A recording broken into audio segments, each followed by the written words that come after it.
Hello and welcome to the first session of Kant's Circle of Revenge with Reza Negarestani. I'm going to pass the mic off to him now. Thank you, Theodore. Hello everyone.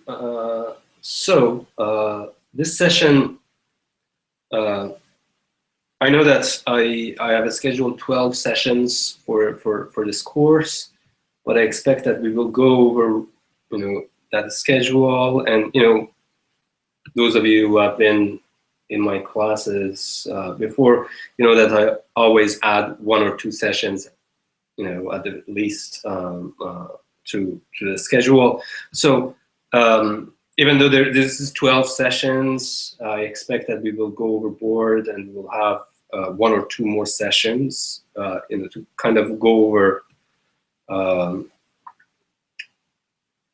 the main topics in the critique of pure reason. Suffice to say that this is not an easy task, even 14 sessions or 12 sessions, to go over critique of pure reason. If you read the introduction to Sellars, Kant, and pre-Kantian themes, you see that he has been teaching critique of pure reason for a year, and still he doesn't manage to finish it. So this is going to be, I'm just going to go over the most basic important stuff in Kant. What I think at least are the most important. And feel free, to ask me questions, interrupt me whenever you want. I would be happy to explain stuff. And this session, I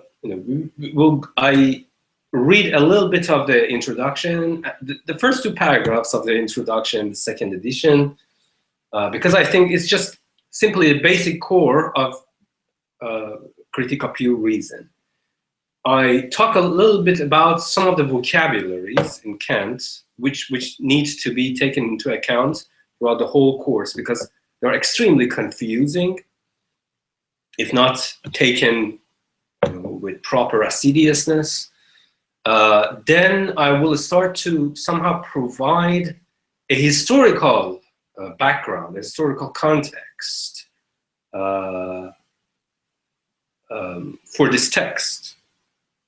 Obviously, any philosophical text is written within a particular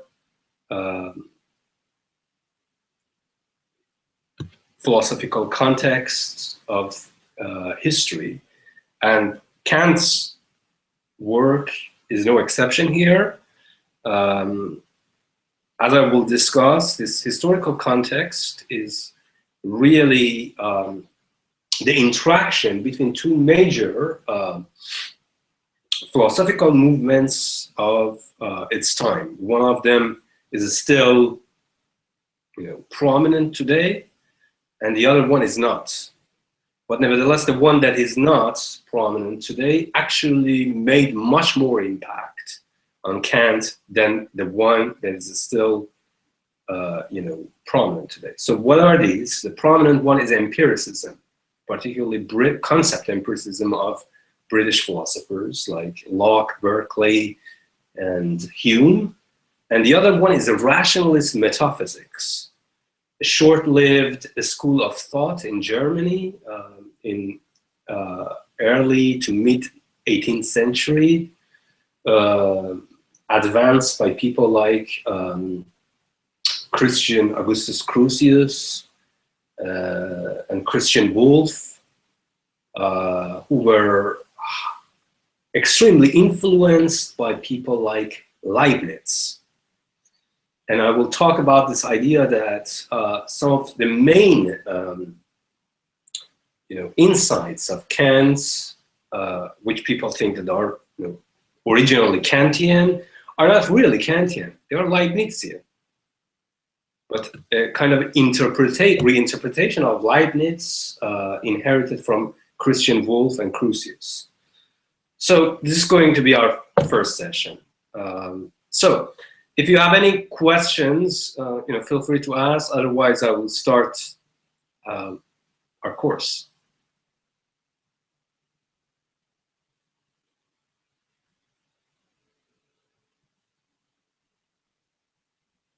Okay. So I hope that you have the Cambridge edition of Critique of Pure Reason, because that's what we are going to read. If you, let me see, what page is this? If you move to page 136, it's the second edition of the Introduction to the Critique of Pure Reason.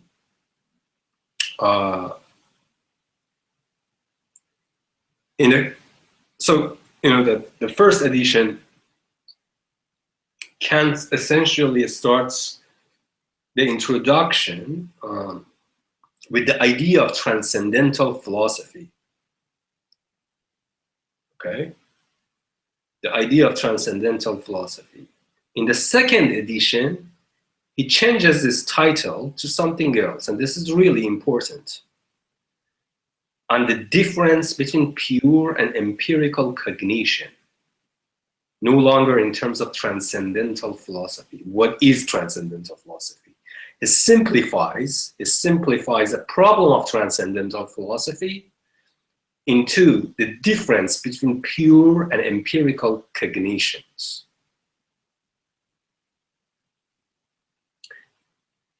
You can think about this transition from the first edition to the second edition as this idea that Kant starts with some major philosophical problems.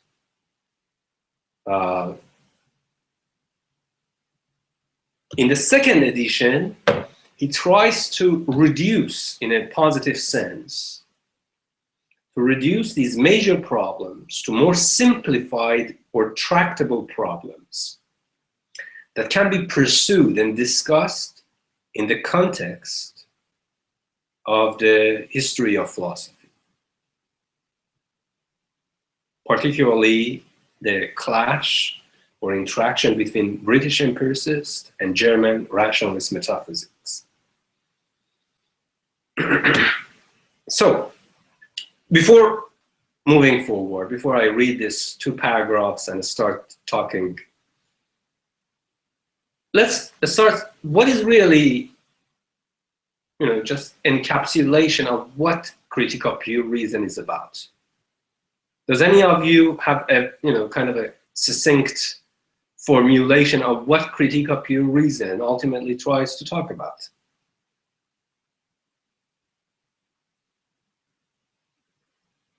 It's quite a big ask. The possibility of a synthetic a priori? Absolutely, yes. Well, and Possibility of synthetic a priori. What does this mean?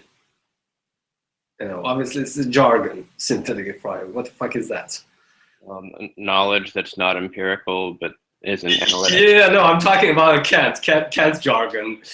So it ultimately comes down to a basic problem of philosophy that we saw, you know, in the last course on Plato, was the problem of philosophy, the problem of intelligibility of the world.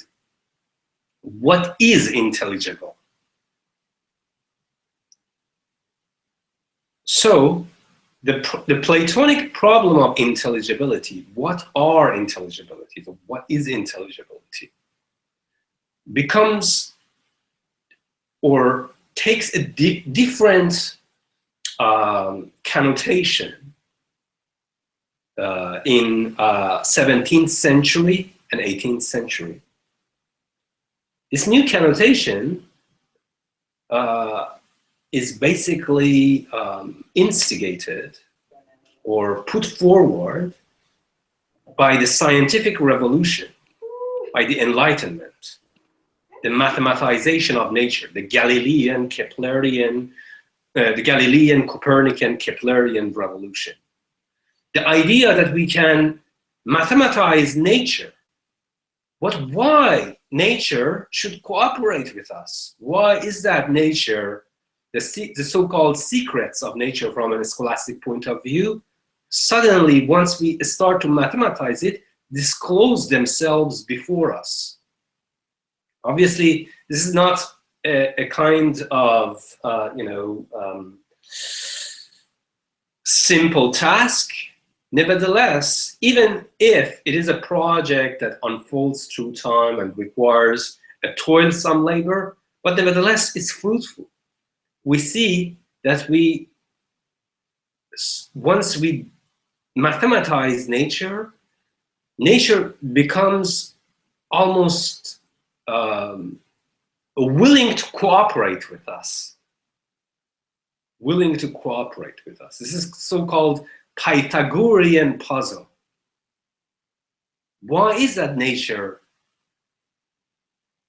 cooperate with us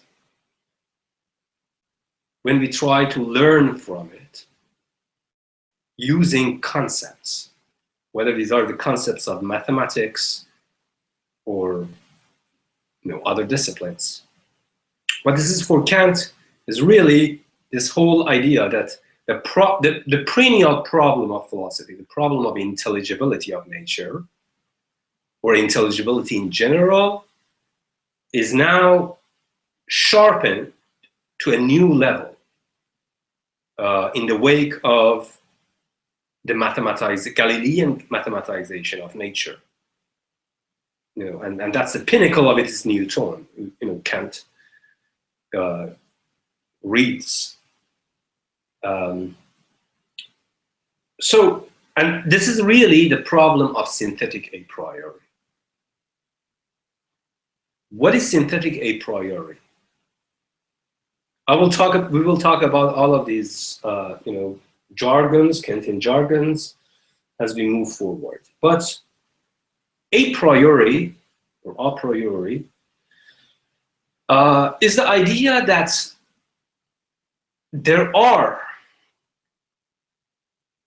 components of cognition, or components, or more precisely, components of experience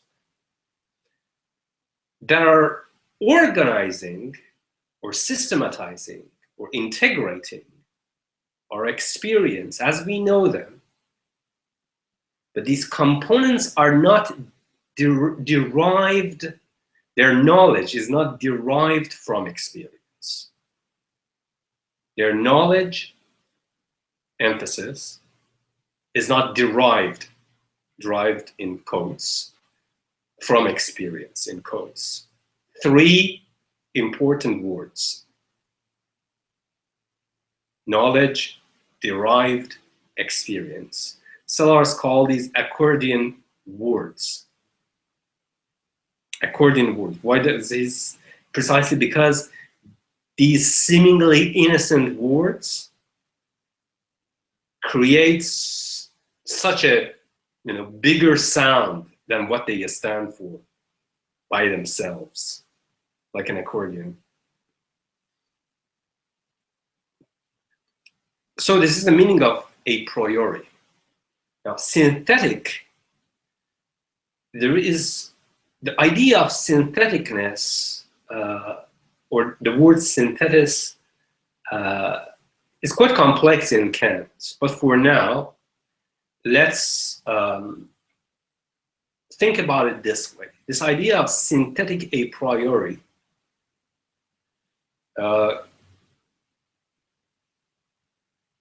comes from a long tradition of philosophy, at least going back to the scholastics, to the Middle Ages, Middle Age philosophy.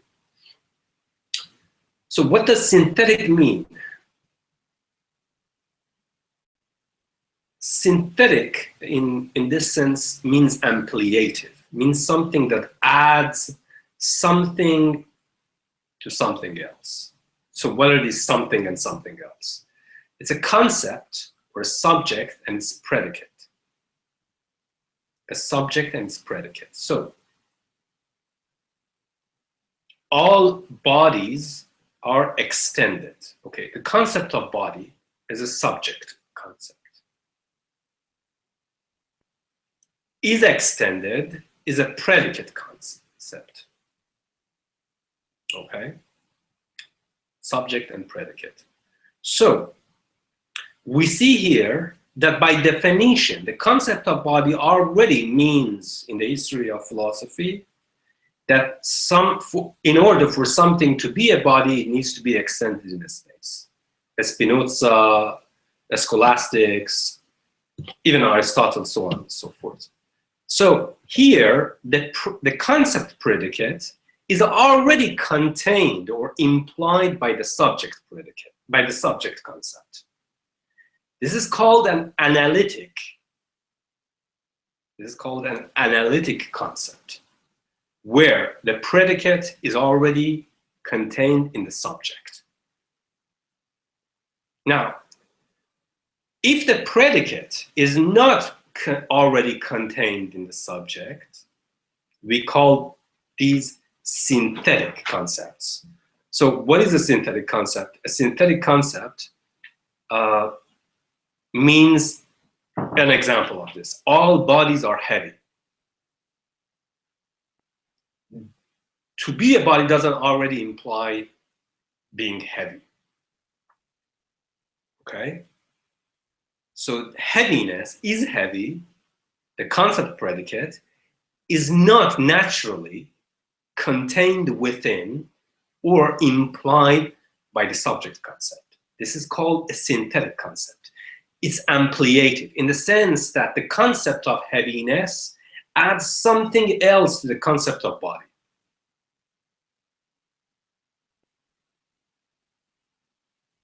So this is the meaning of synthetic a priori.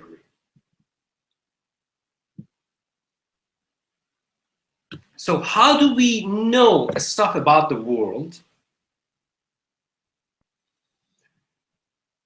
where our knowledge of certain predicates, of certain concept predicates about the world are not already contained within or implied by our logical concepts?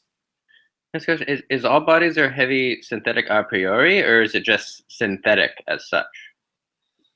It's synthetic. It's synthetic. It's not synthetic a priori. Yes. Yeah. Yes. It's synthetic versus analytic. So the idea of the problem that Chagi said, that the core of critique of pure reason is a problem of intelligibility, why is that the word cooperate with us, or the possibility of synthetic a priori. Why? So synthetic a priori means that we know something more about the world than what is already contained within our concepts, our logical concepts, our analytical concepts. Socrates is wise. Socrates is a snub-nosed. Socrates is a pimp, according to Xenophon, so on and so forth. These are not already implied in the concept of Socrates.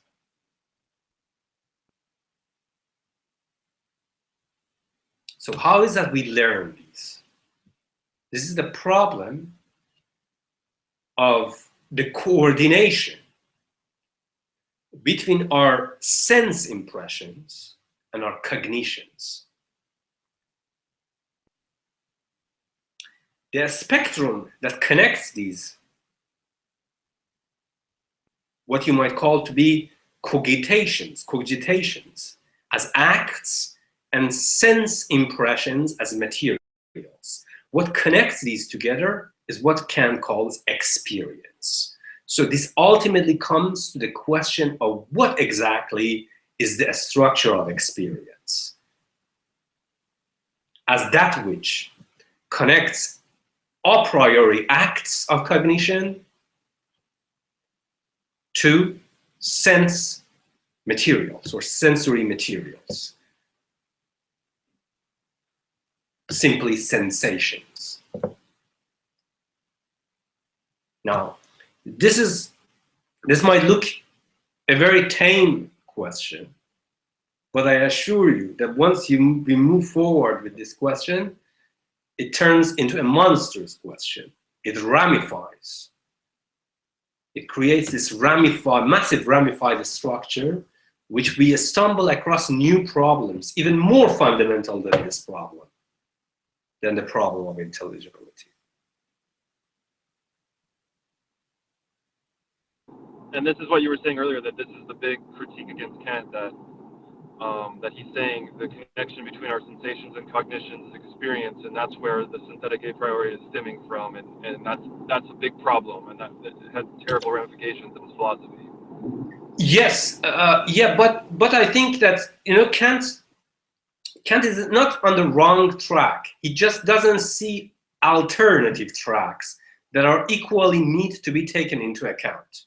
From a perspective, he's right, but he just doesn't see the whole picture. That's I think, you know, one of the critiques that being launched against him by the people like Frege, you know, Hermann, Cohen, Paul Natorp, and later on by Husserl.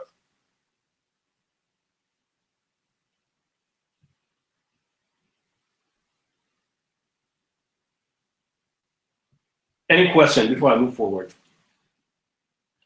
And please, if you know these jargons, I understand that these jargons, even though we use them in philosophy, you know, quite frequently, but they are quite vague without proper clarification. So please feel free to ask me questions to clarify them more.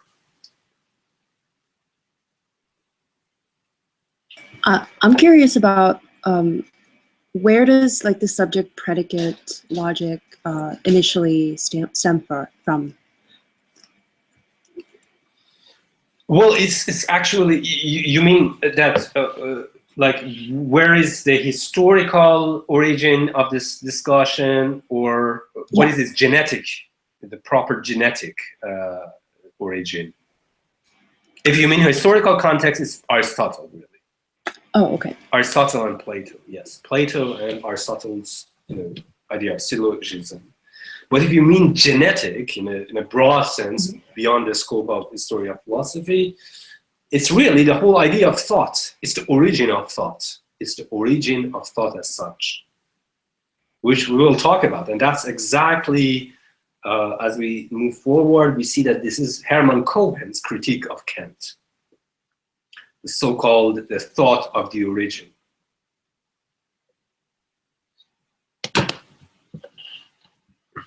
What about the genetic account? What were you saying about that? Well, the genetic account is the whole idea. So, okay, let me before answering you, let me read the first paragraph and then contextualize your question a little bit. So, on the difference between pure and empirical cognition. In this first edition, Kant had entitled this on the idea of transcendental philosophy.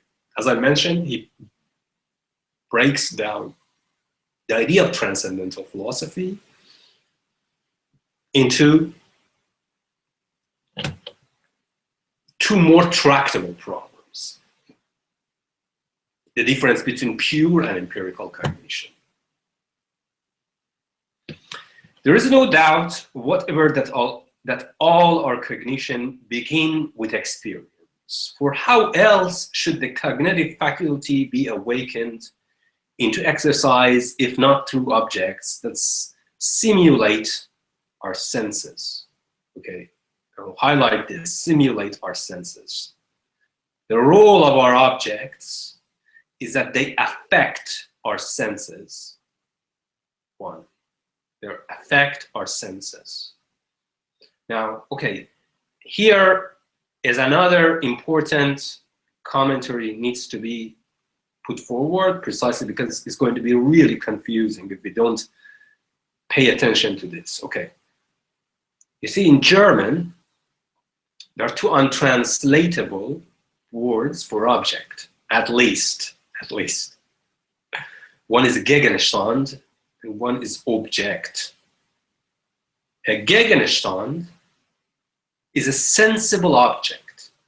It's not really an object in the sense that it's been translated. It's a particular item in the world. that has a unity of appearances, namely, phenomenally, we see it as some particular thingy, not a thing in itself, okay? It's a particular item in the world, like it's this chair. This chair is just an organization of the phenomenal appearances. We will go to all this depth. What are these phenomenal appearances? But for now, it's a sensible item in the sense that there is something there that affects my causal structure, my cerebrum, my nervous system, okay? This is called a sensation. So here, Kant, through objects, he words the word Gegenstand, sensible objects. Now, what is object? Object with capital O and with K instead of C is an object for thought or object for knowledge, as in contrast to the sensible object, an object that affects a particular item in the world that affects my senses. Okay. The other one is an object for thought. It's basically constructed simply for knowledge, constructed by thinking. So object is a different kind of object than Gegenstand. Now, this becomes even more confusing when Hegel uses Gegenstand as object rather than sensible object. So Hegel, whenever he tries to talk about sensible object, he emphasizes on the sensibility. But when he wants to talk, for example, about a spirit is what you might call to be self-consciousness as the object of thinking. It's something that is not sensible. It's not really in the world. It's that thought or cognition itself constructed. It's like a computer program. So Kant calls this kind of object, whereas Hegel calls it a Gegenstand. So, but let's just, and this becomes even more convoluted when Husserl add his own twist to this. We don't want to go to that length. Let's just, for now, understand that in Kantian parlance, a Gegenstand is a sensible object, a particular item in the world that affects my senses. My senses are embedded in causal structures. So sense impression is not a cognition. It's not a mental act. It's simply a causal or processual interaction between two natural items in the world, my body and something else outside of me. So this is the core of a Gegenstand. Now, of course, this is not just, this is not the whole of the idea of a Gegenstand, precisely because Gegenstand ultimately needs to be organized. This sense impression needs to be organized into some sort of perceptual invariance, like this chair. Okay? That organization of perceptual invariances requires mental acts, multi-level mental acts, a complex interplay between sense impressions, concepts of understanding, and reason. So, but nevertheless, this is called a Gegenstand, namely an object whose roots are in sense impressions. Whereas object is an object whose roots are forms or acts of thinking themselves. Now, Kant makes this distinction throughout his works, but he never remains consistent to this distinction. One thing that I need to mention, Kant is an extremely subtle thinker, but he's not a consistent thinker. You know, he introduces certain subtle distinctions always early on in his work, but later on he somehow kind of moves between these distinctions, kind of elides these distinctions. So,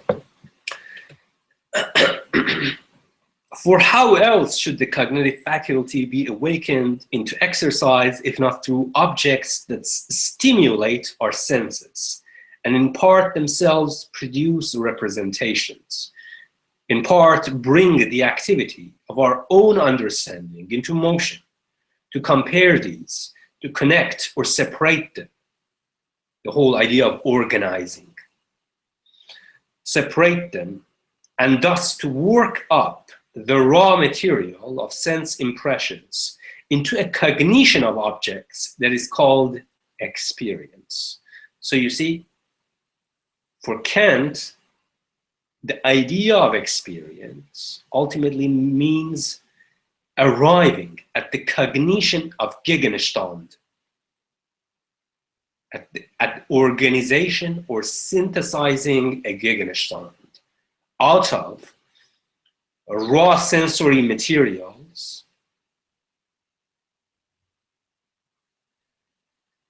at the level of your nervous system and out of the acts, a priori acts of cognition, the very idea of what it means to do transcendental philosophy. Transcendental philosophy is essentially defined by these a priori acts. So let's define, Kant now defines a priori acts, the core of transcendental philosophy. Now, this is really that damning sentence that I was telling you. As far as time is concerned, then no cognition in us precedes experience, and with experience, every cognition begins.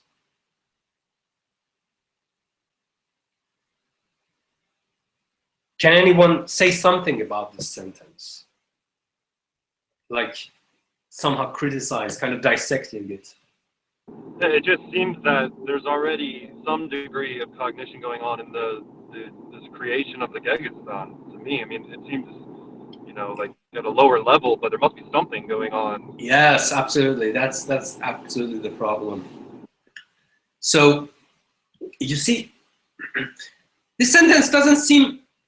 It seems really innocent. I mean, it says, as far as time is concerned, in terms of temporal precedence, no cognition in us precedes experience. It says that as far as temporal precedence is concerned, experience precedes cognition. Precisely because sensory materials come first, and then a priori acts of cognition are applied to them and organize them in a very complex interplay. This doesn't sound rude. Well, why is that? It's wrong. Precisely because this whole idea that Kant talks about experience. So Kant here makes at least two mistakes, okay? First, he knows that experience is not sense impression.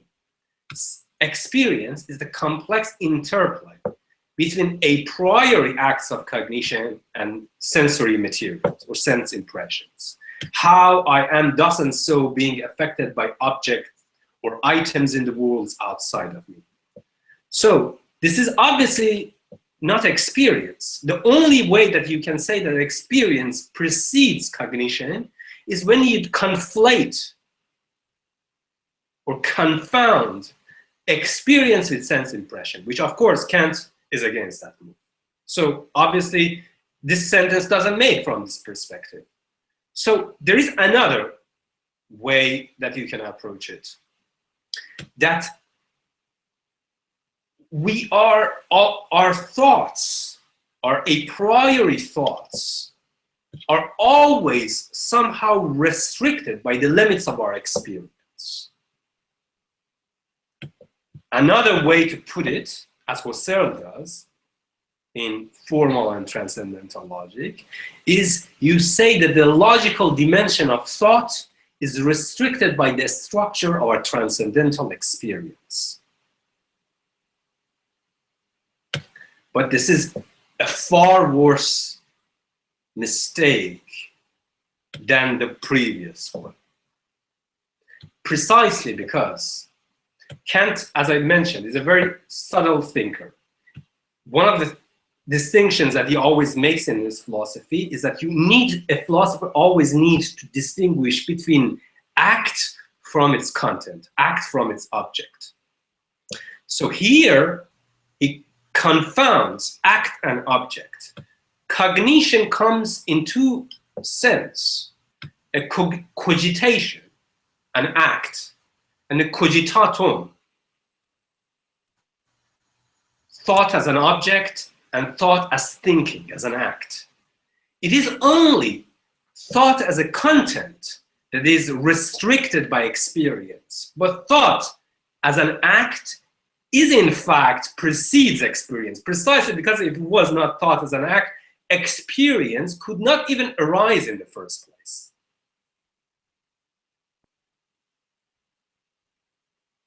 This is what Frege calls psychologism. Psychologism. So, Reza, could you just could you go over the Husserlian point again? Because I didn't quite catch that. So, in formal and transcendental logic, which I really suggest, those of you who want to go further into detail, is absolutely a majestic work. It's probably the best of Husserl's work. So Husserl tries to, so there is this discussion after Kant, basically after Kant's death, among his students and later on among neo-Kantians of Marburg School, by the people like Paul Natorp and Hermann Cohen, that in the Critique of Pure Reason, Kant tries to surreptitiously restricts the territory of thinking as an act to psychological or experiential residues of thought as an object. In Fregean parlance, you might say that there are something like laws of thought, acts of thinking, or pure cognitions, and cognitions or cogitatums as thoughts, as contents, as an object. Like I think about something in the world, that's a cogitatum. But the content of my thinking, or as thought, or cogitatum, is different from the act of my thinking. In fact, without the act of my thinking, cogitation, there wouldn't be a cogitatum, an object of thought. So Husserl tries to sufficiently differentiate cogitations from cogitatum, thinking as an act and thought as an object, to show that yes, thought as a content or as an object is rooted in experience, in our particular experiences, and hence the sentence works correct, that experience precedes, cognition. But the very fact that this cogitatum, or thought as content and object, is possible is precisely because there is a pure dimension of thinking as an act, what you might call to be the pure formal logical dimension of thinking. Is the act of thinking the same thing as a judgment, or is it an exercise of form of judgment?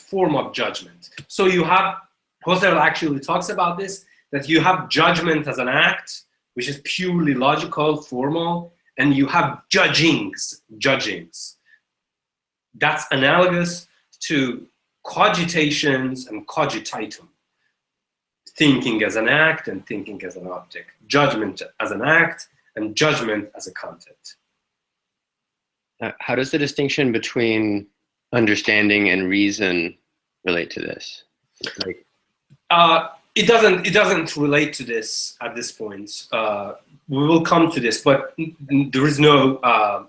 It's in fact this the difference between cogitation and cogitatum ultimately is the element that somehow undergirds Kantian idea of understanding. One thing that also I need to mention to you is that for Kant, understanding and reason are faculties, are abilities, are cognitive abilities. In Hegel, however, there are modes of thinking. They are not just faculties, they are not just capacities. So we will come back to this, but I shouldn't go to that because it somehow becomes confusing. But for now, let's just imagine that there is a direct connection between understanding and reason, and judgment, and judgings, and cogitations, and cogitation.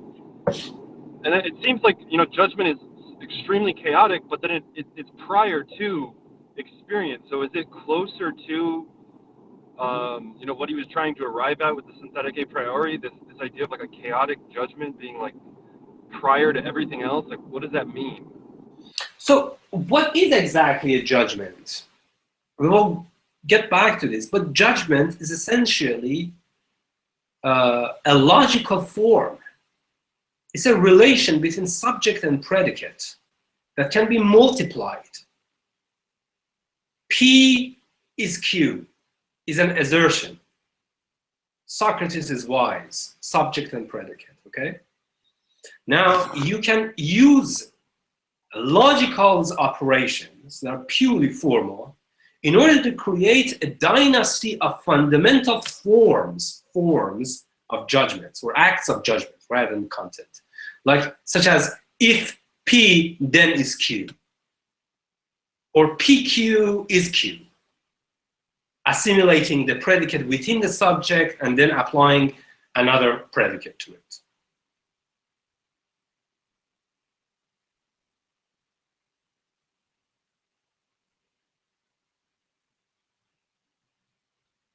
Questions? And I think it's probably good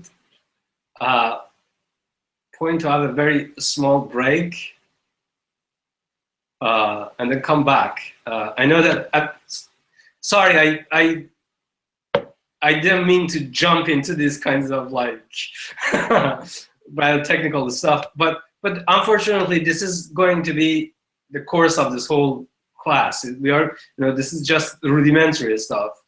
There are much worse nightmares yet to come with regard to Kant. But I think it's important to at least go over some of these vocabularies, because these vocabularies are quite actually important, and even professional philosophers tend to draw false conclusions from them.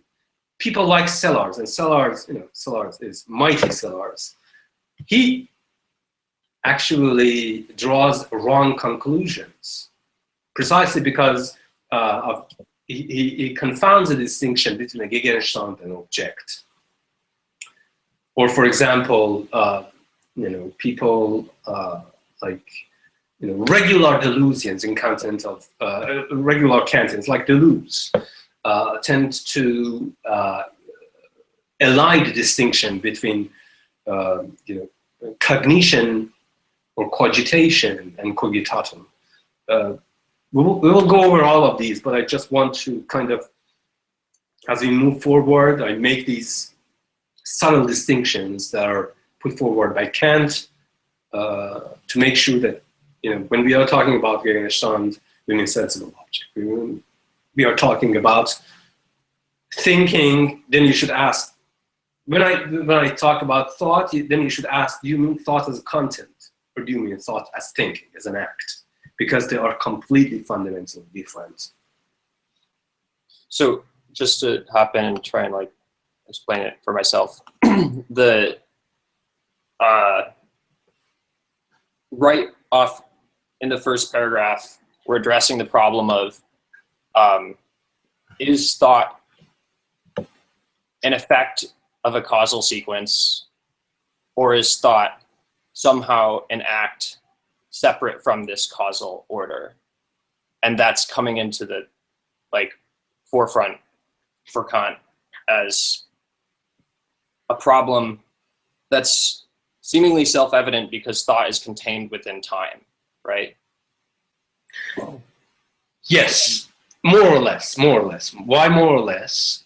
Because neither Kant, nor Hume, nor any empiricist believe that there is such a thing as a causal sequence without thinking, okay? That's just naive empiricism. Any empiricist that actually comes up with this, you need to stone him. It's just stupid.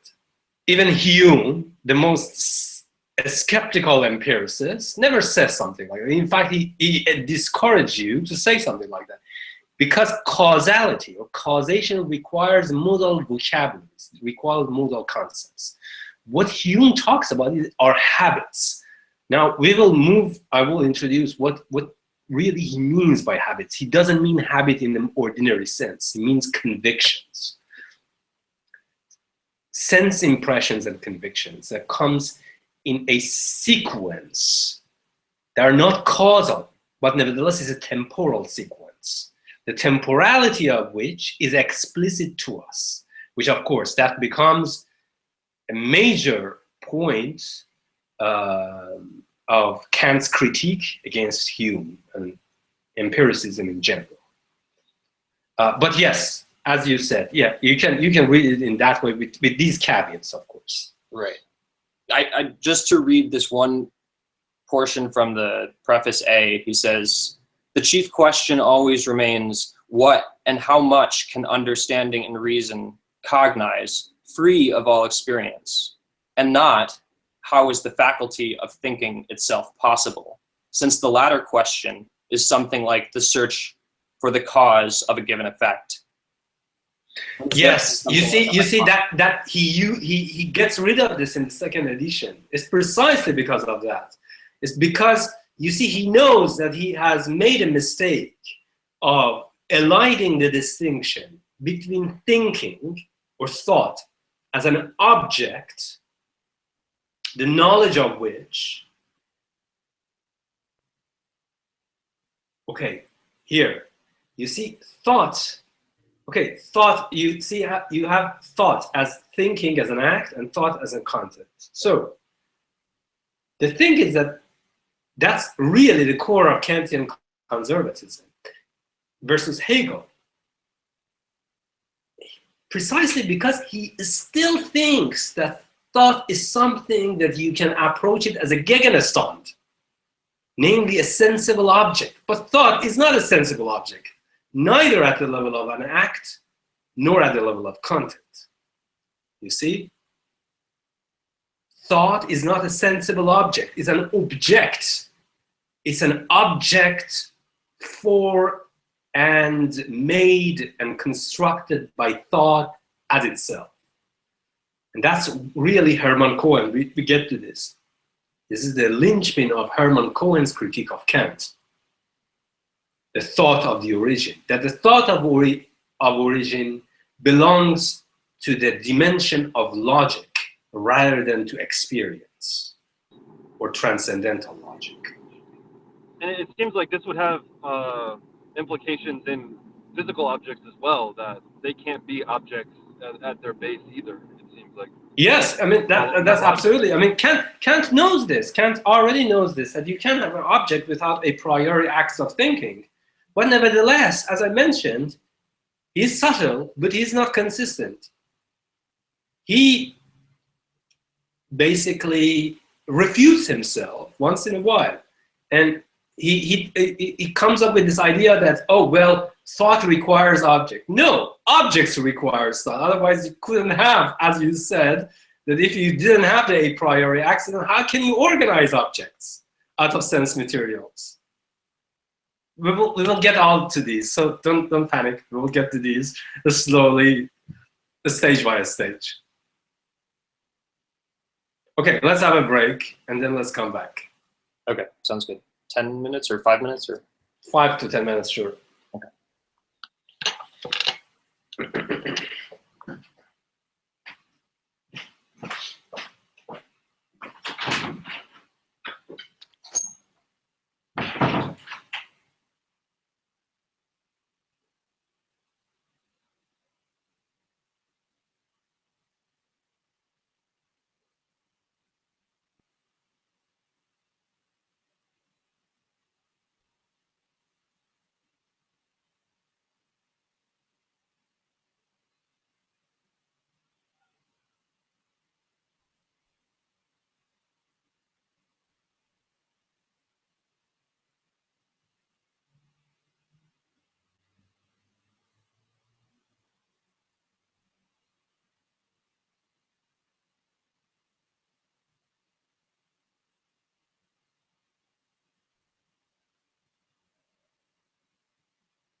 No smoking, right, Reza?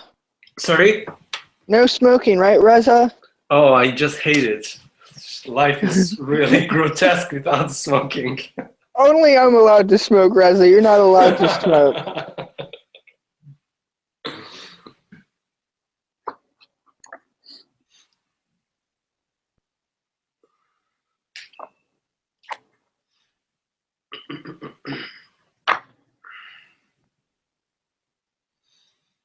One of the things that, I think that if you guys are reading Critical Pure Reason, I know that it's cheesy, but I think it's really important, precisely because English translations can create massive amount of confusion in terms of basic concepts in Kantian lexicon.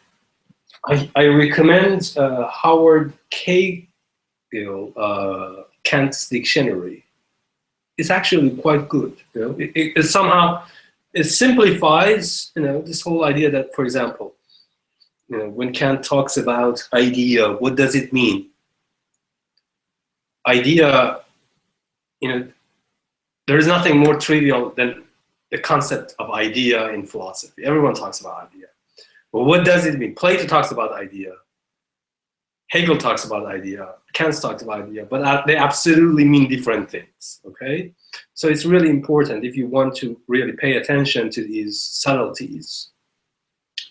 Have a good dictionary, Kant's dictionary, with you, and go through it. Who's the author of this book?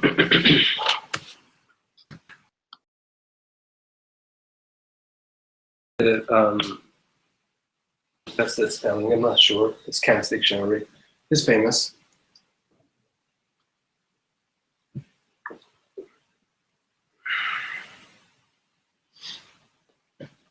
And then in Kant, there's the difference between like pure ideas and regulative ideas, correct? Yes. Yes. Regulative ideas, we'll get to this. Regulative ideas are essentially belong to the domain of principles. So what are principles? Principles are the stuff that are put forward by reason, okay? Not by understanding, by reason. They regulate how we think about the stuff. They organize. This regulation is a kind of a governing principle. So a good example of this, like the idea of God for Kant, is a regulative idea, okay?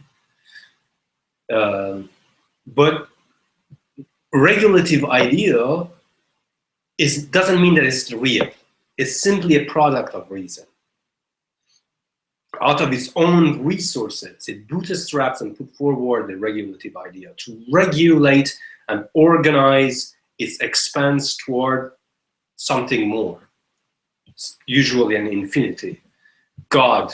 And a schematism, of course. A schematism, you know, a schemata, as we will see, schemata in Kant are also regulative.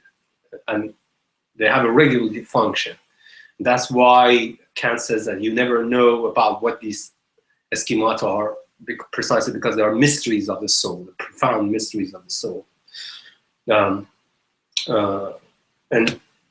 the thing is that also regulative ideas are closely connected with something that Kant calls as-if arguments. As-if arguments. As if God existed, then, or as if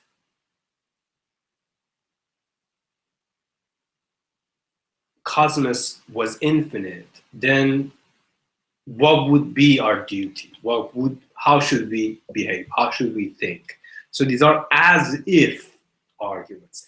As if arguments means that you cannot overstretch the premises or the conclusions of these arguments. Otherwise, it becomes hypostasized, becomes reified. So these are, we'll get to these, but yes, regulative ideas are very different from pure ideas.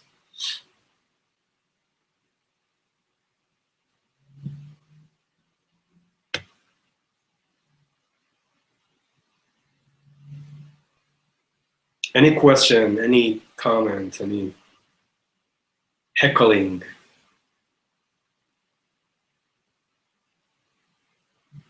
I have a small one, I guess. So if we already mentioned regulative ideas, it seems like, at least in my mind, I felt like there was a bit of a dichotomy between when Kant talks about some moral arguments, such as the as if existence of God, and what he talks about in critique of judgment when talking about beauties. When we stumble upon free beauties, we almost have this teleological feeling that like something just should have guided me here. So in this sense, I just wanted to ask, it seems like there's a difference between the as-if moral argument of God. Can you repeat the last part of your question? I'm just sorry. I'm trying to condense it all. No. I just had a hearing problem. You got cut off. I understood the rest of your question. Just the last part. What I'm asking is there a difference between an as-if argument about moral propositions about God, for example, and aesthetic ones? Because it seems when Kant talks about aesthetic arguments about encountering free beauties, it seems like we cannot think otherwise, but it seems we're very free to think that there, for example, is no God. Yes. Okay. Yes. Okay. Well, it's actually, a little bit more intricate, precisely because the reason that it's intricate is not because of that there are two different kinds of as-if arguments, but it's because the territory of aesthetics and the territory of theology are different. Aesthetics in Kant belongs to the regime of pure cognition, okay?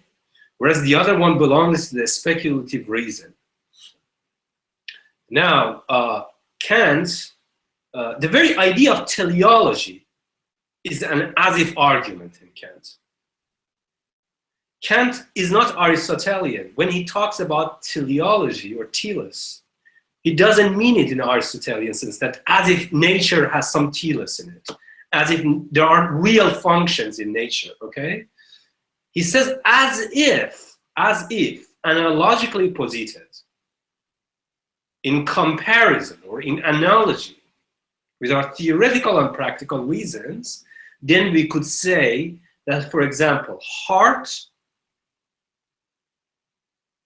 serves such and such functions or teloses with regard to the whole to which it belongs, namely the body. Maintaining metabolism, circulating blood, so on and so forth. So it's as if arguments are always analogically posited with regard to our theoretical and practical reasons. 1. 2, for Kant, there is no real telos in nature. Our teloses are analogically posited in the context of as-if arguments. And as Plato would say, and Kant would confirm, when it comes to the domain of analogical reasoning, you cannot overstretch analogies. Precisely that's when it becomes hypostasization. Then you relapse on the Aristotelian scholasticism, from which Kant, in fact, wants to recover. So that was 2. Number 3, aesthetics and theology, or the idea of God, are both can be formulated in terms of as-if arguments, but the idea is that beauty is part of pure cognition, what called Kant's disinterestedness of reason. Disinterested, that reason is not interested in anything sensorial. This is not how reason is defined. Reason is only interested in its own logic.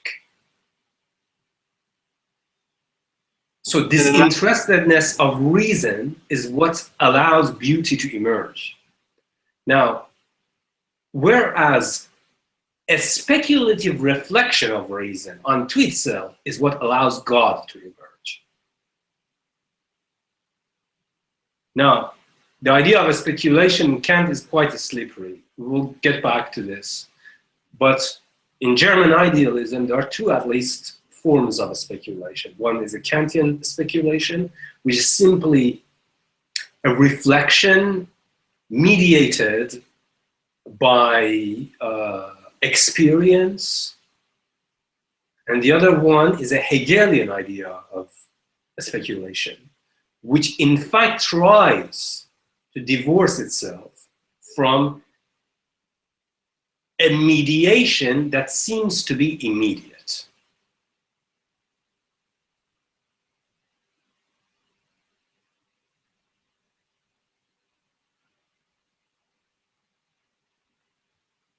And what is that mediation that seems to be immediate? An example of this, as we will talk about this, the idea of time consciousness or temporality. It seems that for Kant already understands that time is, or temporality is transcendentally ideal. What does transcendentally ideal mean? It means that the very fact that we see things or events appear to follow a temporal order, a sequence, which is temporal, earlier than, later than, past, present, future, is not real. The world is not really like that. It's that we see the order of appearances like this. So this means transcendentally ideal. Now, Kant thinks that this transcendental ideality of of experience temporality is immediate. It's not mediated by anything else. It is how really the order of appearances unfolds through the inner sense, through our perceptions. Hegel says bullshit. This is mediated. This immediacy is an illusion. In fact, there is no temporality. There is no temporal order of appearances. There is no earlier than and later than. There is no past, present, and future. It's only time, and time as eternity. So Hegel belongs to a tradition of Plato and Parmenides, whereas Kant, in the sense of his understanding of time and temporality, belongs to an Aristotelian tradition.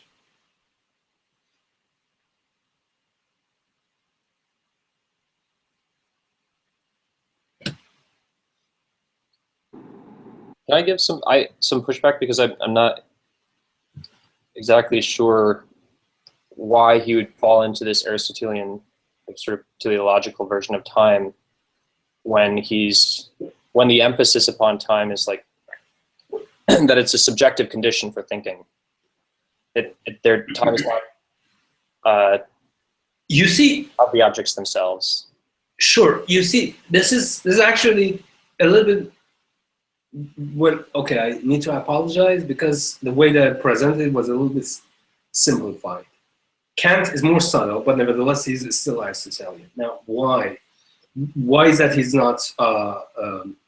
Why is more complex, and why is that he's still Aristotelian? So the reason that he's complex is that he believes that. So basically, what Kant is ultimately interested in this idea of synthetic a priori, in the sense that our thoughts about objects in the world are synthetic. They're not analytical. And that's how, as the time unfolds, we can learn more. We can know more about the world. We might revise our previous commitments or beliefs about this world. This means it's synthetic, it's ampliative. Things are being added to it as our field of experience in the world enlarges, expands. We see more evidences that test our previous assumptions about the world, okay? So this means it's synthetic. So obviously, this is what Kant called discursive rationality, or discursive apperceptive intelligence in a technical sense. We'll talk about these, what Kant means by discursive apperceptive intelligence. So it means that a kind of intelligence whose knowledge about the world unfolds in time, precisely because this agent doesn't have an immediate access or a direct access via concepts to the sensible materials. Human is not God. God's intuition, God's thought of particular items in the world is intellectual. According to a scholastic philosophy, and later on, all God needs to know is a concept of a tree. This concept is intellectual, not sensible.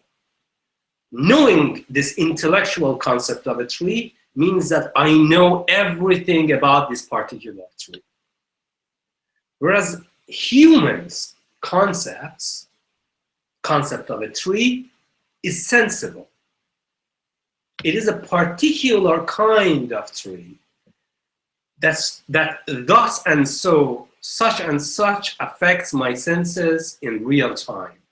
And only when I interact with it throughout time that I can revise my concept of what kind of tree this is. What are its characteristics? So you see, my sensible intuitions unfold in time. This means they are discursive. Whereas, according to a scholastic philosophy, God's intuitions of particular items in the world are intellectual. It has a direct access to the totality of a particular object in space and time. Now, Kant's idea of synthetic a priori is always coupled with the idea of discursive rationality. The discursive rationality takes time, precisely because it unfolds gradually through time, okay? So from this perspective, he's absolutely right. But now there is a different kind of thing. So this is a kind of temporality that is fine. But then Kant tries to interpret this kind of temporality as temporality proper, as past, present, future. That this is really the ideal nature of time. And that's distinct from Aristotle, because Aristotle would say something like, there's just now in my perception. Yes. There isn't an actual progression. Yes. And that now, what is exactly now? Now, what William James calls it the unit of experience, the unit of time consciousness. All of our experiences are always belong to the domain of now, not past or future, but only now. Now is not present, okay?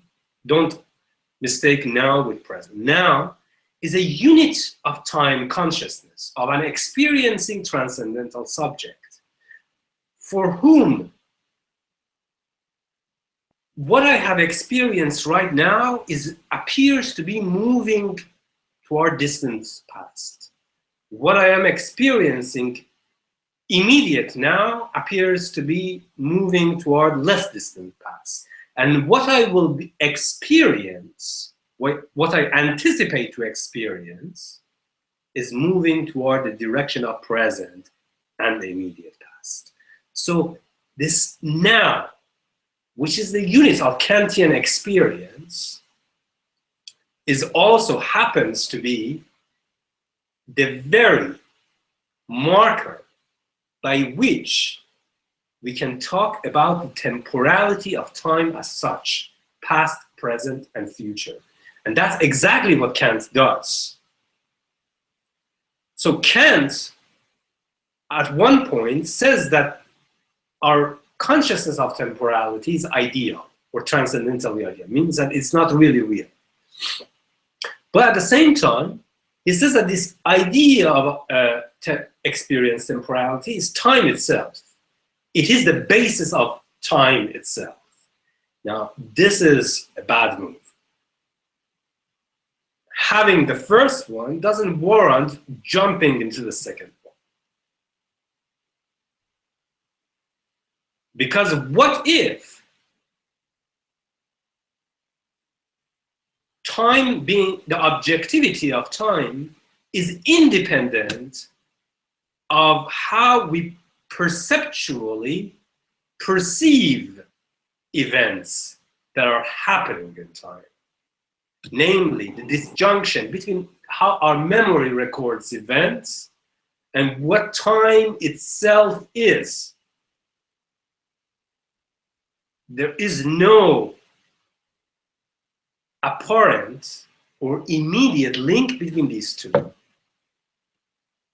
Kant understands this, but nevertheless he wants to make that bridge between the two, in accordance with, of course, Newtonian physics.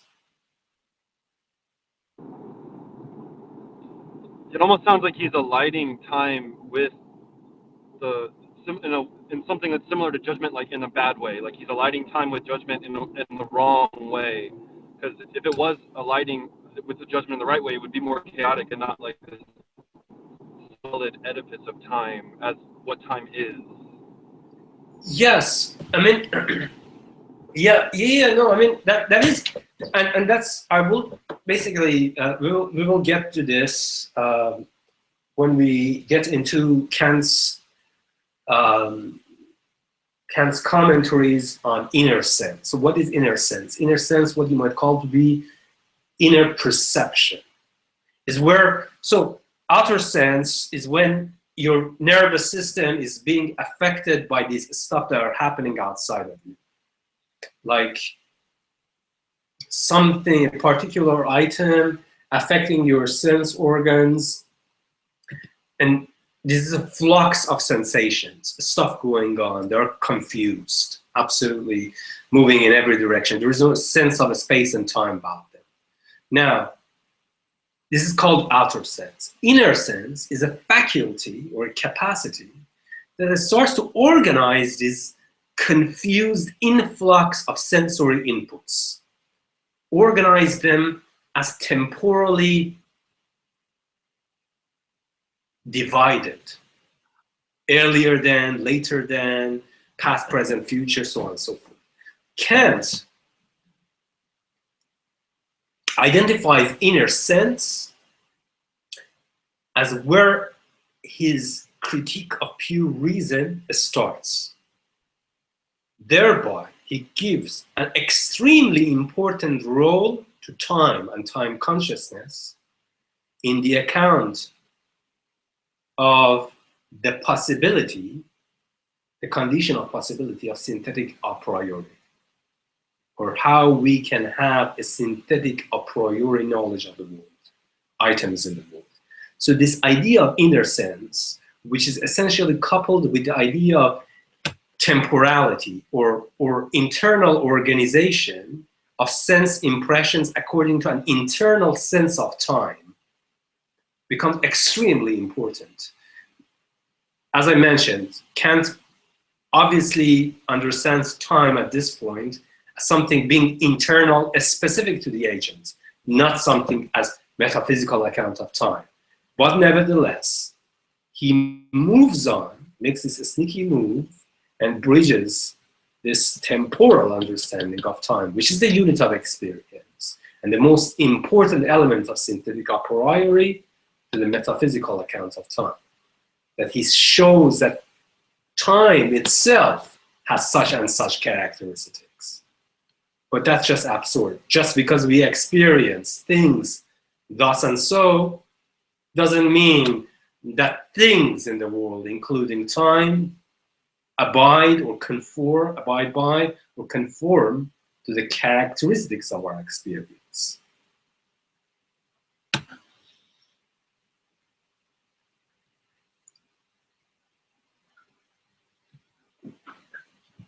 Okay, any more questions before I start?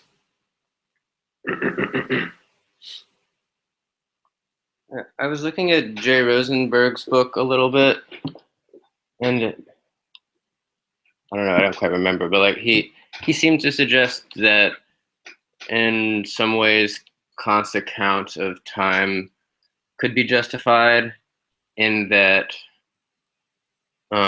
something like any scientific account that we have of time still requires like a system of coordinates with a sort of perspectival nature. Yes. Sort of like a zero You point. know, I'm quite familiar with Rosenberg, which is quite a classical Sellarsian account of time. Now, the thing about Rosenberg, you know, is an absolutely fantastic philosopher. He was a student of Sellars, and you know, is top-notch philosopher and really one of the most criminally undervalued philosophers in the 20th century.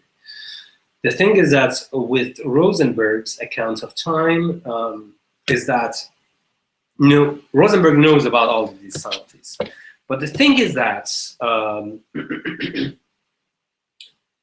Rosenberg, exactly like Sellars' account of time, he seems to be conflating between two basic notions. One is the idea of temporality, and the other one is the idea of time. He knows this, that these are two different things, but he just doesn't know how exactly they are different. Temporality is an agential pragmatic concept. What does this mean? It means basically there is no such a thing as temporal time in the real universe. Or if it is, we don't ever know. But suffice to say, as John McTaggart says, that every time that a characteristics of the real universe corresponds to the characteristics of your experience, that's where you need to be suspicious. That's where you need to be suspicious rather than accepting it. So, Rosenberg, the idea that simply you can talk about temporality or time in terms of this coordination of sequences, I think is quite trivial, actually, precisely because, as McTaggart would say,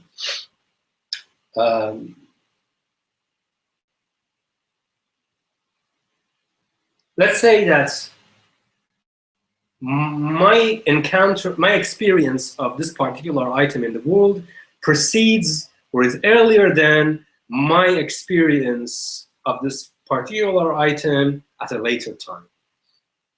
So there is here a sequential coordination. But this sequential coordination doesn't tell us anything about that. Is it really actually temporal or is it time?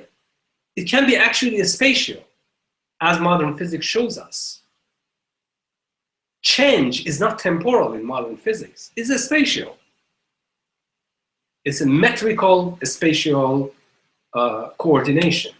So this brings us to this idea that we need to be very careful about this common sense apprehension of temporality, time, in the sense that just because something precedes something else doesn't mean that that something has caused the other something that came later, or that it temporally precedes that thing.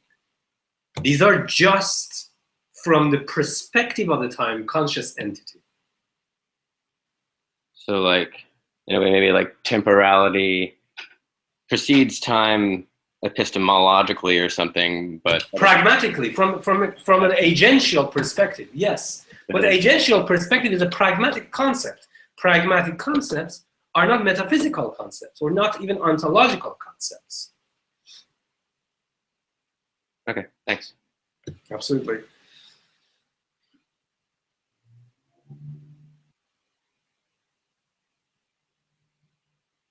Any more? Anything? I want to respond to that, but I also want to let you go on.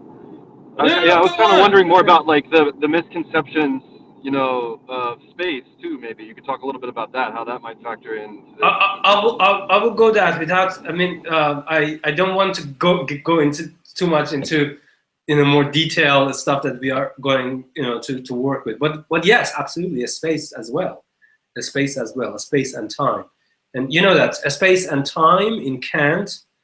So I mentioned that in Kant, synthetic a priori is the main reason behind writing the Critique of Pure Reason, and ultimately comes to this complex interplay between a priori acts of cognition and sensory impressions or raw sensory materials. That how is that the complex interplay between these two bring about something as rich and as revisable as experience. Okay. Now, Kant calls experience also as the order of appearances. How we experience the world doesn't mean that that's exactly what the world is, literally. That's hence the order of appearances. But order of appearances doesn't mean that the order of appearances are essentially wrong, or you know, we cannot gain anything from it. No, order of appearances is the first step through which we can gain access to the world, as in Kantian parlance, it is in itself. Okay? Or in Hegelian sense, what you might call the objective world. A world which is ruled by objective validity. Now, this order of appearances is called an order precisely because it's organized by certain necessary conditions or necessary constraints, without which we cannot access the structure of the world. We cannot say anything about the world as an intelligible edifice. Two of these most important of these conditions, of these necessary conditions or constraints which organize the order of appearances, the order of experiences, and ultimately allow us to access what is intelligible, are a space and time. A space and time as positive enabling constraints by which the order of appearances are organized from the confused complex of sensory inputs that are coming just, you know, if we didn't have mind or we didn't have any form of mental acts, we are just like these kinds of what you might call to be objects or items in the world that are being bombarded from different directions by these incoming simultaneous fluxes of how these other particular items stimulate us or affect us. Obviously, they need to be organized in a way so as we can make sense, differentiate between them. And in differentiating between these sensory influxes, differentiate particular items in the world. A space and time, you know, play the key roles in organization of these sensory fluxes. And we will get back to this when we talk about the structure of auto-regular sense.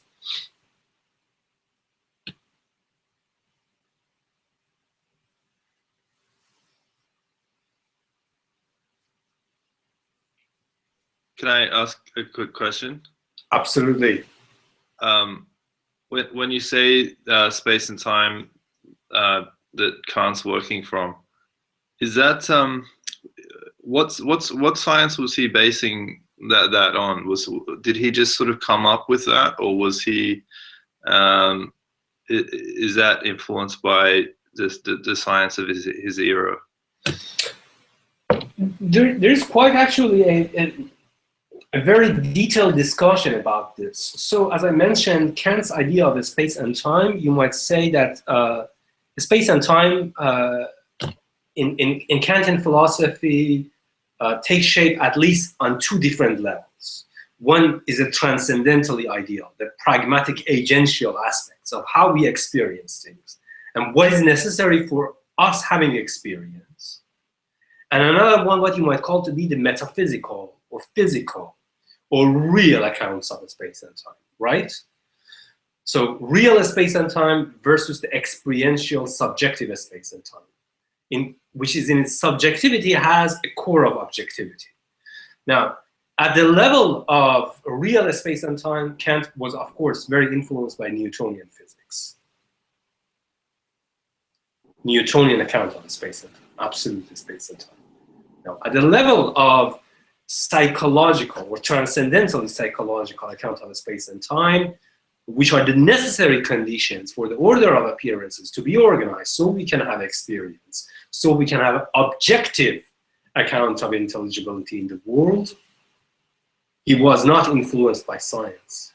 He was, in fact, very much influenced by rational metaphysics, which I will talk about, particularly Leibniz, Christian Augustus Crucius, and Christian Wolff, particularly Christian Wolff, who was a very prominent figure at the time, and Kant, was extremely is extremely actually indebted to Wolffian psychology. Yeah, so kind of, people usually think that Kant's idea of a space and time is simply Newtonian, but no, yeah, it's Newtonian when Kant talks about actual space and time, real metaphysical account of space and time. But when he talks about a role of a space and time in organizing sensory fluxes so as to allow us to have the order of appearances, the order of experience a particular object thus and so, he doesn't actually drive this account of a space and time from science. He drives it from actually rational psychology of his time.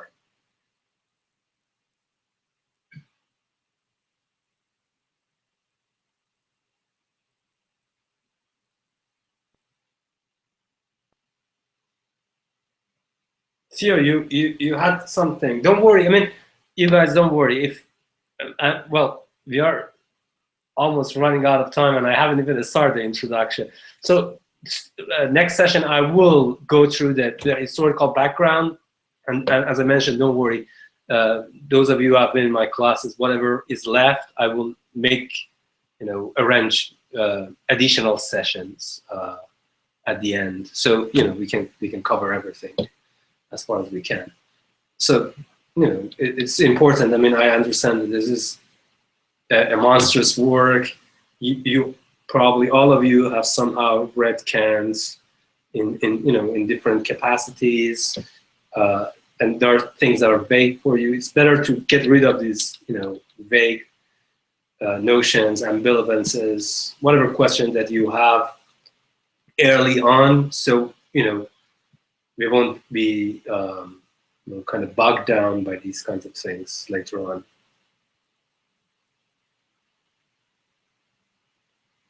Well, I guess the question I was getting at was more, it doesn't seem like Kant comes to it.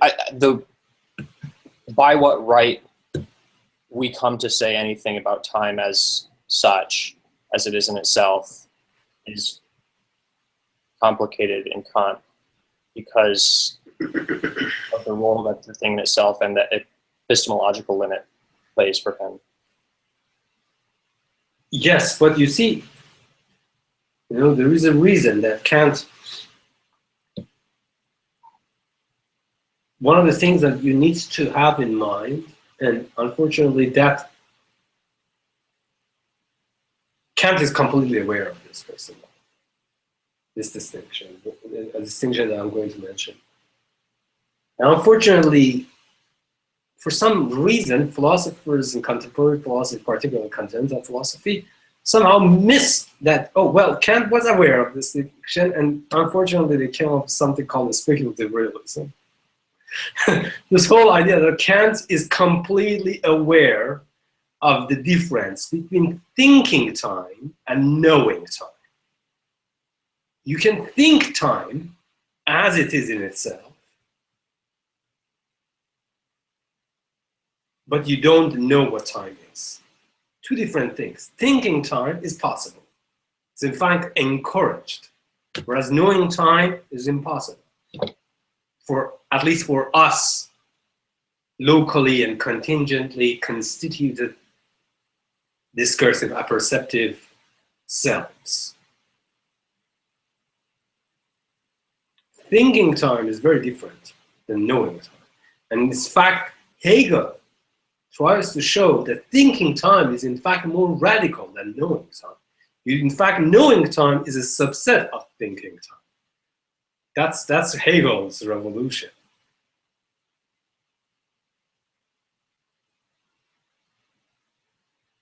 It's almost it kind of sounds like actualization of time, to put like an Aristotelian bent on it, as opposed to knowledge of time. Yes, well, you know, the thing is that, I mean, Hegel's account of time is absolutely Parmenidean and Platonist, in the sense that we discussed Plato last seminar. In the sense that he doesn't believe that anything lives in time. There is nothing in time. Nothing lives in time. That's just idea of temporality. And temporality is simply an illusion of the apperceptive self, of the ego. But a spirit, as the totality or self-developing totality of thought as such, is time itself. A spirit is time itself for Hegel. A spirit is time itself. That's cryptic, but we can't go into that length, but you can look into this. That Hegel's idea of time is fundamentally different. And I think I generally don't think that there is a more radical. I'm not talking about whether it is correct or not. There is no more radical account of time than of Hegel's. Even Heidegger's. So what would be some secondary literature to read about that? I highly suggest Encyclopedia, Hegel's Encyclopedia. The sections about space and time. So basically, and also the second volume of Hegel's Lecture on Philosophy of Mind, translated by Petru. You see, Hegel is extremely clear and lucid, as in contrast to his major books, which are quite hard to follow. He's very lucid when he writes short entries or he gives lectures. So those are great. And also, I remember that I mentioned one particular text in the last seminar on Plato, when we're talking about Hegel, is by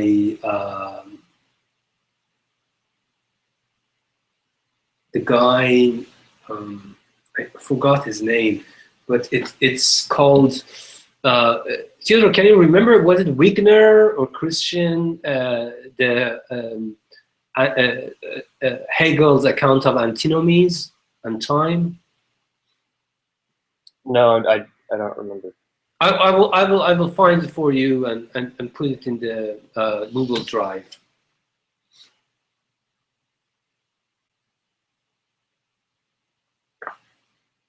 And of course, this whole idea of the difference between temporality or time of experience and time as such in Kant leads to the first antinomy, as we will see it, to the first cosmological antinomy, where the experiencing subject, in trying to know the infinite, is brought down or is somehow crushed under its own weight. This is called antinomy, the idea of that you fall into contradiction. That's essentially Kant tries to show that thinking the beginning of the universe or thinking of time by way of temporal discursive experience lead to a cosmological antinomy. Experience falls into contradiction.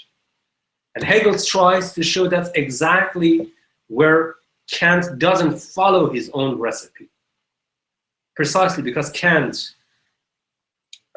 insofar as Kant doesn't have an adequate account of reason and understanding, he has an adequate account of imagination, intuition, sensation, but he doesn't have an adequate account of reason and understanding. Insofar as he doesn't have an adequate account of reason and understanding, his idea that thinking the absolute or the infinite, the time as infinite, brings him or leads him to contradiction. And Hegel tries to shows that this problem can in fact be circumvented once we sufficiently differentiate between reason and understanding, or between cogitation as the form of thinking and cogitato, namely the content of thinking, thought as tethered or restricted by a particular experiential content.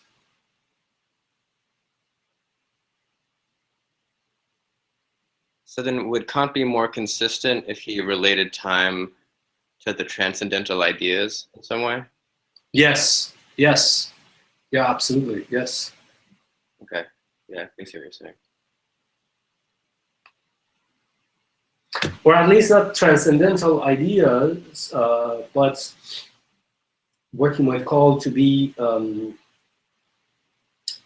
if he hadn't confused the transcendental condition, namely transcendental in itself, with the transcendental method, namely the application of a priori cognitions to sensory materials, which is called the transcendental method. If he had not confused what is transcendental in itself and what is the transcendental application, namely method, he wouldn't have stumbled on this problem, the problem of antinomy. Don't worry, we will get to all of this, and then that would be closer to Hegel's account of spirit as time. Yes, yes, and this is exactly what Hegel criticizes Kant's transcendental method. He tries to salvage the idea of the transcendental in itself as unbound by, or no longer restricted by, the apperceptive self, the thinking subject, the subject of experience. Yeah, and that's why, like, I think Aristotle's sort of superior here, because for him, so, you know, that part of the Kant's antinomy, like, it's the act of thinking that enables the possibility for infinity, but not the reification of infinity as a transcendental concept. Yes, but I don't think that this is really Aristotelian. This is actually quite Platonic, in the sense that, as Husserl says in Transcendental Formal Logic, you need to distinguish between two forms of objectivity, okay? One is ideal objectivity. What is objectivity? Okay, objectivity, as we will look at it, objectivity means that there is a validity, a logical validity that is independent of individual subjects. Namely, it encompasses all subjects. It's universally necessary for all subjects, regardless of what I particularly experience. Okay?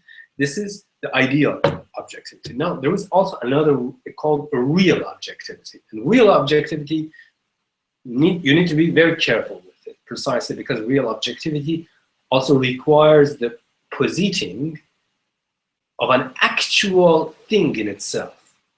That there is a reality out there that constrains our thoughts. Nothing sounds despicable about it. It sounds okay, but actually, it is not that okay. Because how can you posit or postulate such a reality to begin with?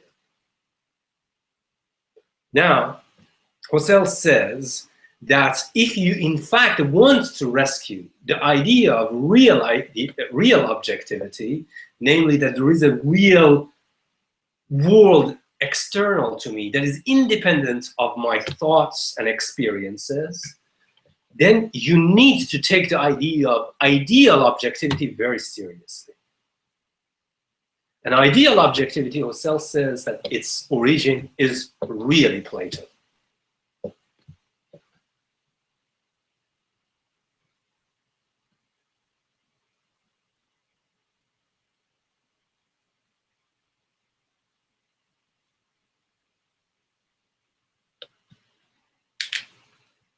Questions? Stanley, any comments? Peter? No, I have to do more reading before I can do any more comments, I think, next week. Okay. No, don't worry. I mean, we are going to go very systematically through all of this, but I just want to, it's good to somehow get intimidated by philosophical works at the beginning. Just see the sheer scope of how things go in different directions, in a vague way. And that's actually, I think, is a good way of how we can orient ourselves. Starting to go into the details. Now that we know that things don't look exactly how they seem to be when we're reading the text. Okay, so I remember that I concluded my comment on the first paragraph with that important sentence I mentioned, that you need to really pay attention, because it's kind of damning part, and it just comes in the first paragraph. As far as time is concerned, then no cognition in us precedes experience, and with experience, every cognition begins. I mentioned that there are two ways that you can interpret it. Either way that you interpret it, it basically shows that it just doesn't make sense. This sentence is unnecessary. And it shows to the extent of Kant's attachment to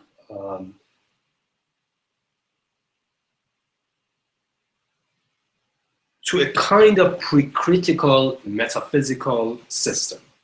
Now, Kant thinks that he is anti-metaphysical, that he is very critical, But no, you need to be very wary of people who say bad things about metaphysics, that they want to be done with metaphysics, because those are the people who usually are, slaves of the most implicit, sinister metaphysical assumptions.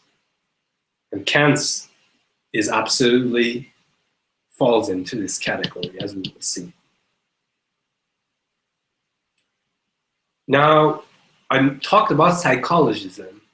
I mentioned that this is essentially the core tenet of psychologism. So what is exactly psychologism? Because this is another term that I will bring it up a number of times as we move forward.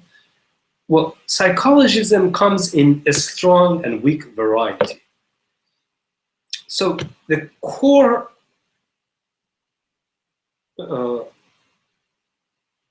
claim of the psychologism is that the logical dimension of thinking, or what you might call to be pure thinking, pure cognition, is under the influence.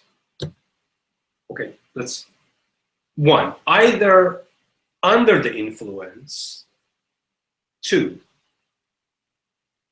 or is a subset of, three, or is conceived by psychological laws of the experiencing subject. This is what psychologism is.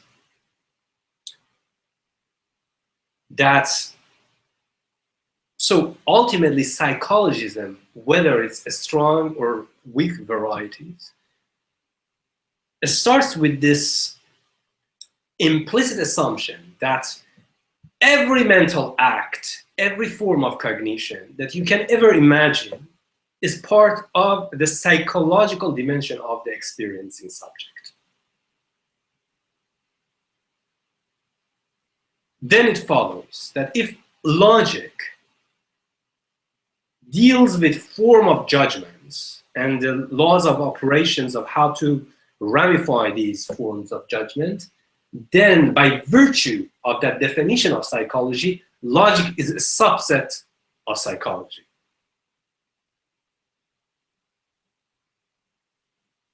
Then it follows that the limits, we can never find an alternative to our existing logic outside of human psychology. That the limits of conceivable logics are the limits of psychology. This is what ultimately psychologism means. As I will argue that this is a quite, it seems innocent, but it's quite actually a fucked up thesis that it lands you on some really, dodgy claims and discussions. And this is essentially why is that Kant came under attack in the late 19th century and early 20th century by people like Frege, by people like Hermann Cohen, by people like Husserl, later on by Carnap, was precisely because of this. That he never managed to get rid of this psychologism. Psychologism doesn't mean that there is no objective validity to human psychology or psychological laws, but rather that logical or forms of judgments are subsets of psychological laws. And then all of its conclusions that I mentioned. Questions?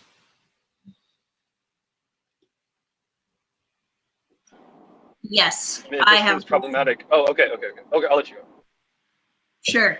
I don't know if this takes us back too far, but you mentioned that you thought that Kant considers himself as anti-metaphysical. And I guess my question would be, it seems that he considers himself the defender of metaphysics and the champion. So a critical metaphysician, a critical metaphysician.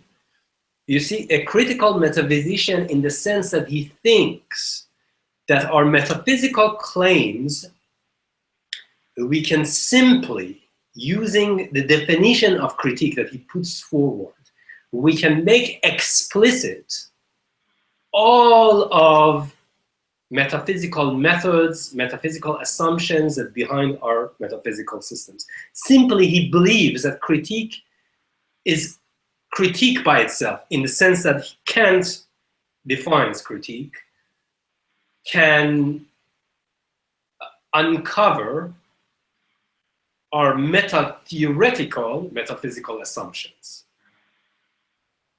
But as I will mention, this doesn't add up. Precisely because insofar that Kant already sees experience precedes cognition in time, so at least temporally, cognition is bound by experience temporally, not logically, temporally. His accounts of so basically the limits of metaphysics, so what he understands metaphysics are already set by the limits of what he understands to be experience. This becomes later on a very, very important part of Hegel's critique of Kant.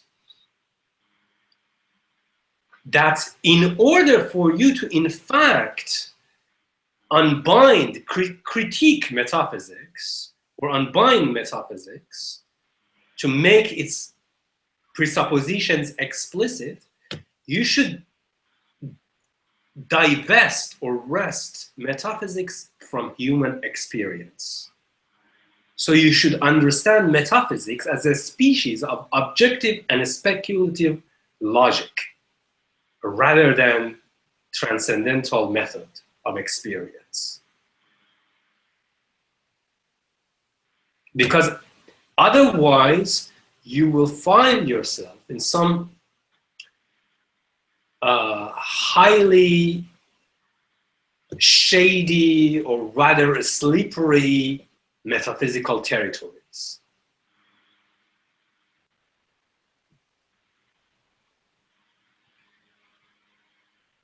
Such as? The thing in itself, the phenomenon. Mm-hmm. That basically Kant thinks that is innocent. Well, let me say that there is things in themselves postulate their reality, even though we can never know about them or we can think about them. Let me postulate them.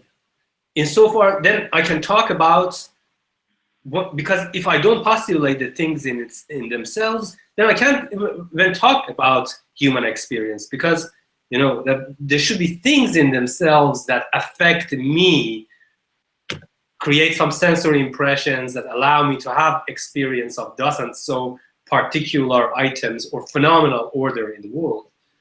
But that postulation doesn't add up. How do you come with that postulation in the beginning? That just seems to be dogmatic metaphysics.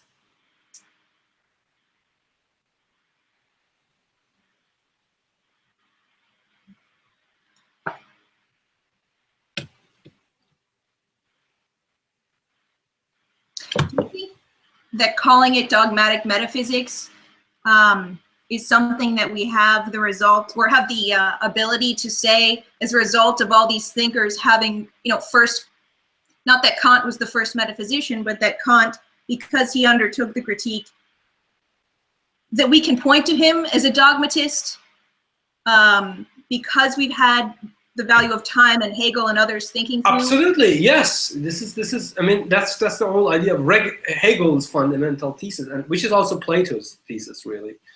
This idea that reason retrospectively knows its own faults, its own conditions of realization. And it is only precisely because we see philosophy through history, in the sense of history not being historical nature or simply past, but this idea of past judges, new judges who judge each other, and they're constrained by each other, that we can retrospectively come back to say that Kant was such and such, Hegel was such and such. And then our next generation will say that, oh, well, these people were such and such, they were dogmatic. Yeah.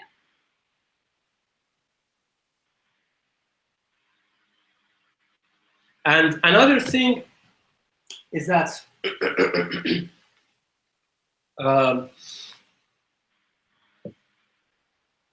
this idea that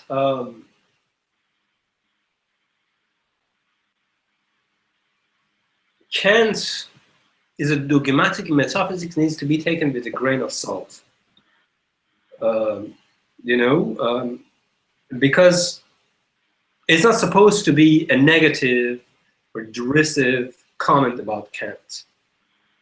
Because Kant initiates a revolution through which later on, retrospectively, we can recognize that he is in fact residues of dogmatic metaphysics. Without Kantian revolution, we couldn't even detect this flaw in Kantian system.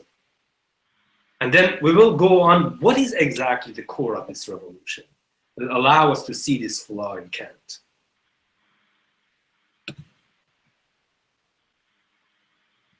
So it's almost like by categorize, when we call him a dogmatic metaphysician, it's because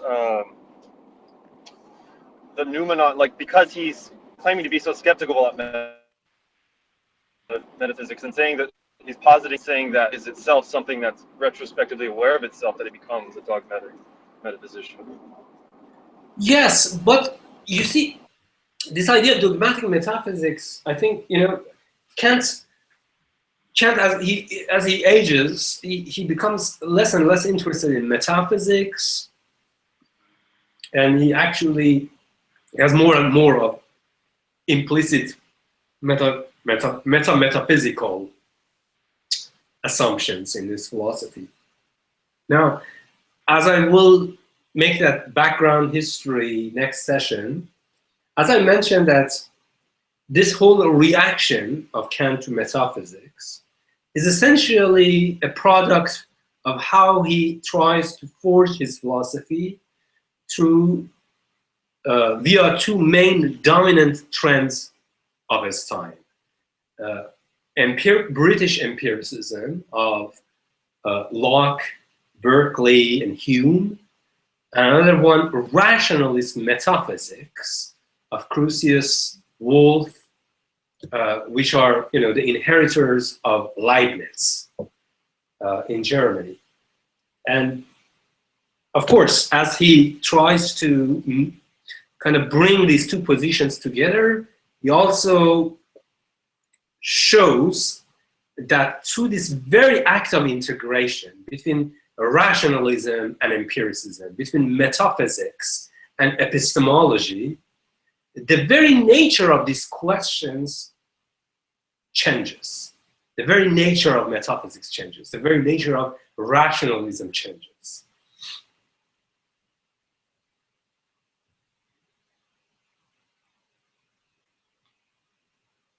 You say that the distinction between reason and understanding is the key gesture in that?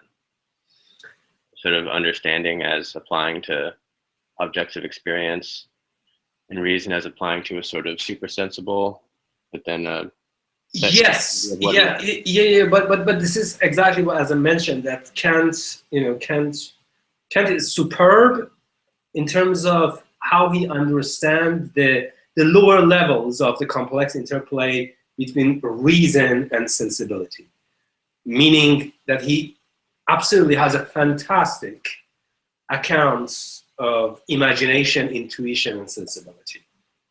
But when it comes to the interplay between understanding and reason, as you say, he falls short, precisely because he sees understanding and reason simply as abilities or faculties that are tied to, intrinsically, are tied to the transcendental subject of experience, namely the discursive apperceptive self, or ego, or the I that thinks. I mean, like Kant is the first person to even make that distinction, right? Or yes, yeah. No, actually, Kant is not really the first. No. Kant is not. No. Kant is not the first, really the first person. It's really, as I mentioned, people usually, when they see original philosopher, Kant is an absolutely original philosopher, they think that they are coming out of like a lightning out of blue.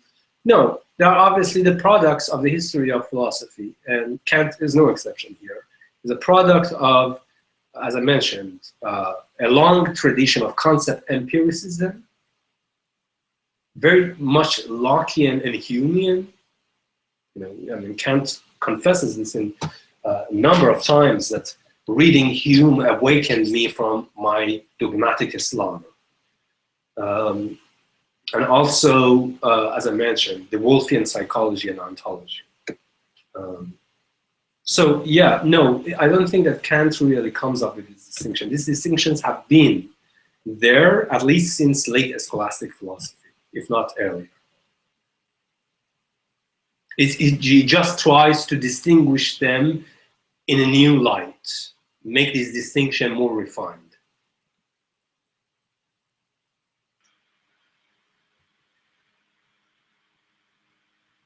If we have time, can I ask another question?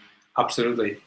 you also mentioned that one of the critiques of Kant is that of psychologism. And I don't really understand that as much, but I will try to ask a question about it anyway.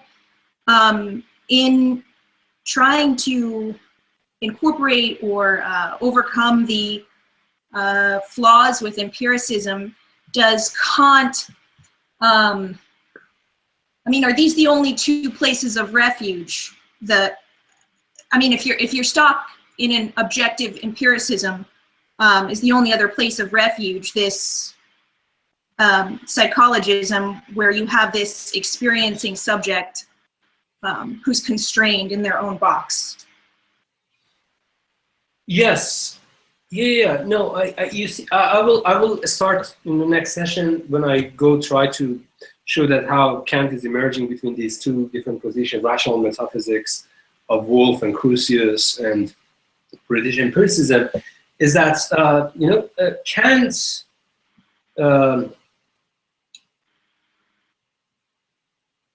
Kant's idea of empiricism is quite actually refined in a very Humean sense, but nevertheless he believes in the sense that so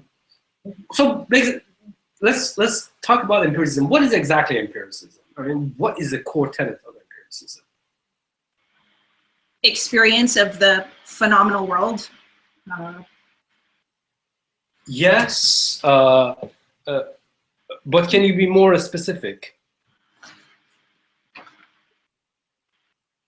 I'm sure I can be more specific when I've read more Kant or reminded myself, but as I mentioned, the core tenet of empiricism is those accordion words. All knowledge emphasized is derived being emphasized from experience being emphasized. All knowledge is being derived from experience. So Kant doesn't believe in this anymore. And that's why he comes up with the idea of synthetic a priori. But in a sense, he's still beholden to the empiricist idea. As we saw in that damning sentence, experience precedes cognitions in time. Now, as I said, what does exactly this mean? Do you really mean that experience, how can experience precedes cognition in time? You just said that sense materials are not experiences. Yes, sense materials are the ones that precedes cognitions in time. But then sense materials are not experience because they are not organized. So, what the hell? So, the second question that you can ask Kant is that, okay, so you mean experience as cogitatum, as the content, precedes the act of a priori cognitions. Well, how can an object be conceived in temporal precedence with regard to its act? Surely the relation between act and object, or act and content, is coextensive. But the idea that you can say ever that experience as object of cognition or content of cognition can precede the act of cognition or cogitations, that just seems to be absurd. So this is really the center of the psychologistic thesis. Precisely because in either of these two options, you have to abide by some sort of empirical basis for cognition, which actually Kant set to escape from. But I don't think that Kant ever succeeds. Kant never succeeds to escape from empiricism. As I mentioned, I emailed Theodore, we had a discussion about this, that Kant ultimately is a reactionary, not in a negative sense, as I mentioned, is a philosopher who reacts to what he takes to be the most important trend of philosophical juncture of his time, and that's empiricism, British empiricism, Humean empiricism particularly.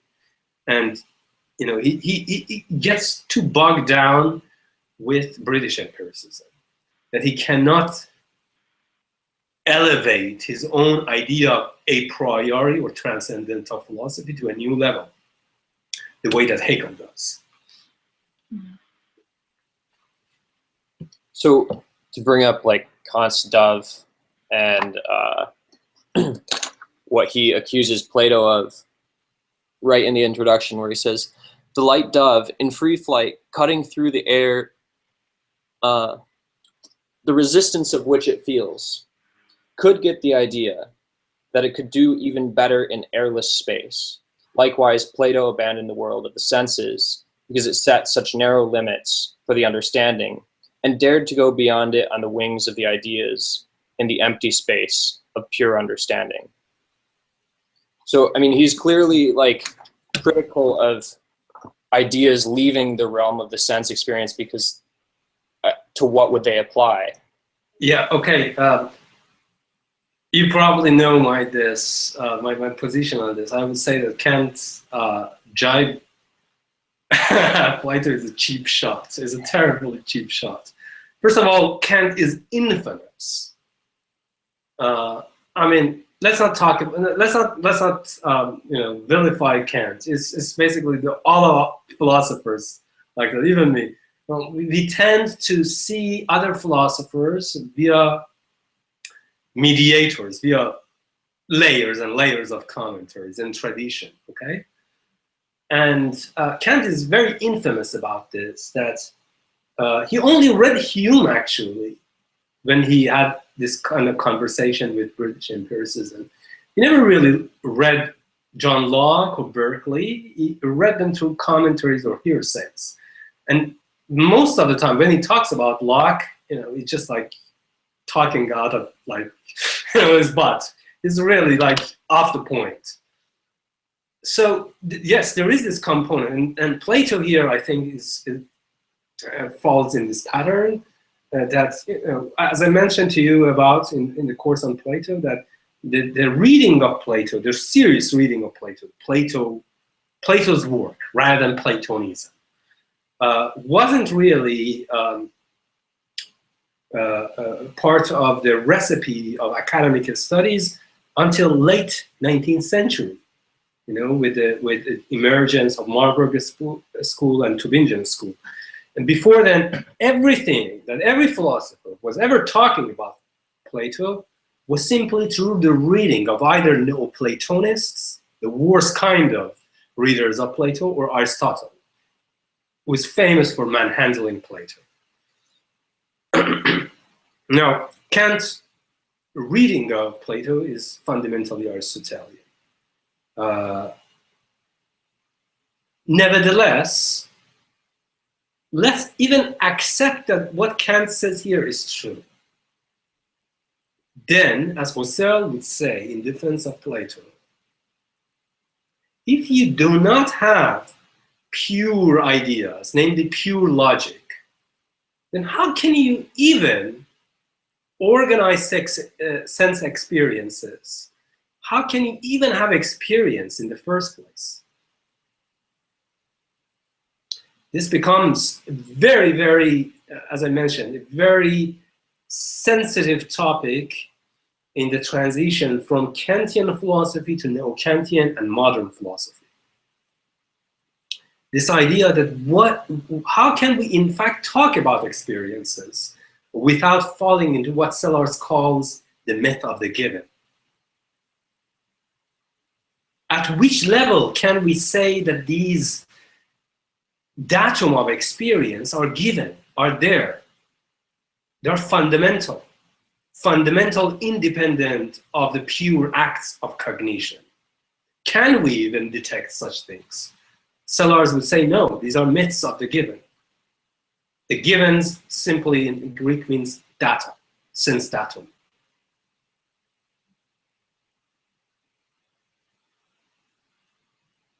But I mean, the point of the Kant's thing in itself is as it seems like the point there is to distinguish between appearances and things in themselves, to not take appearances as things in themselves. Yes. Kant completely understands. Kant completely makes this distinction very, very clear. However, as I mentioned, at least with regard to a few key topics, namely the main constraints or the main necessary conditions for the organization of the order of appearance or experience, he somehow allies this distinction, and that's the question of time. Temporality as being an ideal thing, the transcendental ideality of experience temporality, which is agential and pragmatic, and time as a real dimension of things in themselves. He makes, he kind of, glides back and forth between these two too effortlessly.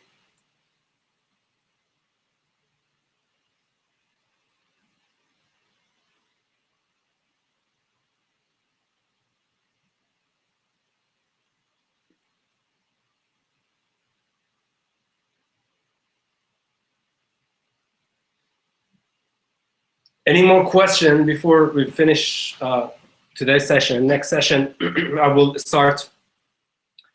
We might kind of somehow,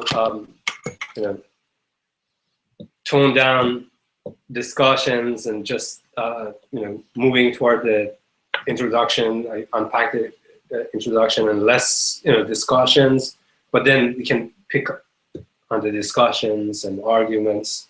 The session afterwards, and again, as I mentioned, that don't worry. I think this introduction is necessary, and if time is needed, which I'm sure will be needed, I will add more sessions at the end, makeup sessions.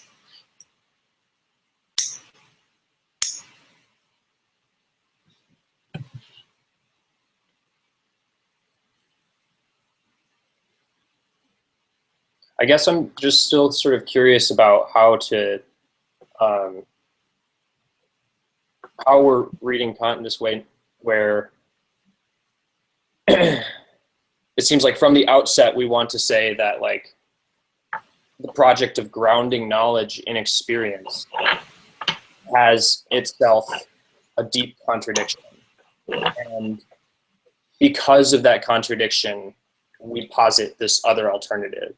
But then no, I don't think that's, you see, okay, that I think, I'm glad you brought this up. Knowledge, grounding knowledge in experience absolutely does not have any contradiction, because that's what essence of knowledge is. Grounding reason or forms of pure forms of cognition in experience is rife with contradiction. Two different things. Knowledge is derived from experience. You cannot have knowledge of the world without experience. You cannot expand your knowledge of the world without enlarging your field of experience. But then going on and claiming that somehow, in some kind of surreptitious manner, reason or pure acts of cognition are somehow either temporally or contemptually restricted or tethered or bound by the order of experience, that's where things go awry.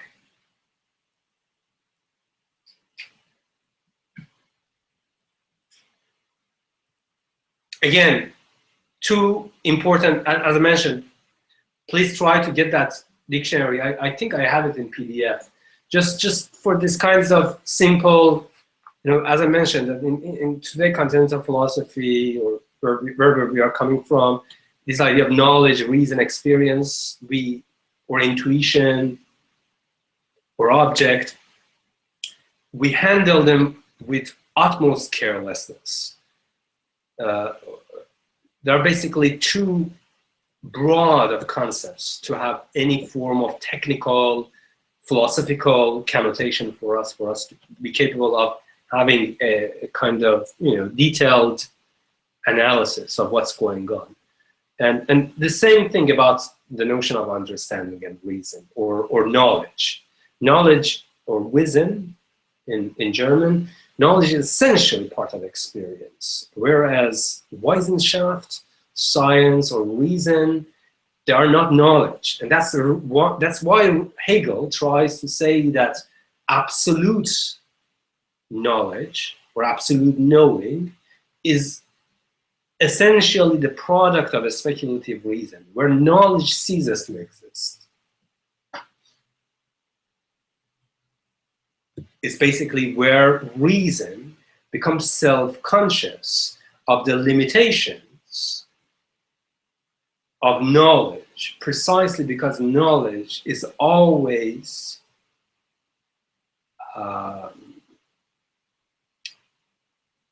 constrained by, positively constrained, but also negatively constrained by the limitation of transcendental structure of experiencing subject.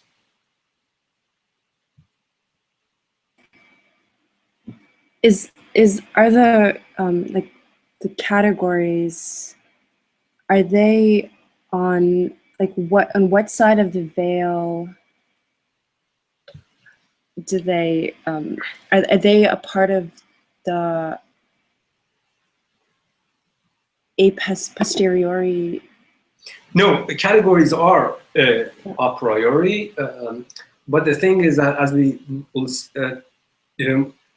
look at pure concepts of understanding, the so-called categories of understanding, is that categories, it's famous that Kant, neo-Kantian people say that, criticize Kant that, how could you ever come with these idea of categories, this table of categories, pure concepts of understanding, namely concepts through which we can organize our intuitions of particular items in the world and construct objects of understanding. Well, Kant never answers to these questions. Kant simply takes them for granted. And from a historical context, he simply was reading logical books of the times, just main works of logic of his time, and that's true. From those readings, he somehow compiled this table of categories. But nevertheless, Hegel doesn't really criticize Kant simply because he has somehow plagiarized logical books in order to come up with a table of categories. What Hegel's critique against Kant is that insofar as Kant always constrains categories to the apperceptive self, namely the apperceptive I, the I that thinks, or the I that experiences, he deprives himself of understanding or the opportunity of investigating in depth what categories or pure concepts of understandings are in themselves. And that's where objective and speculative logic comes. So again, it comes back to that idea, the difference between cogitations as acts and cogitatum, namely objects. And categories, yes, they need objects, they need content, but you can't really expand the scope of this content or revise your notion of the object of this act without being capable of treating acts, pure acts of cognitions, or categories in themselves on their own rightful logical ground.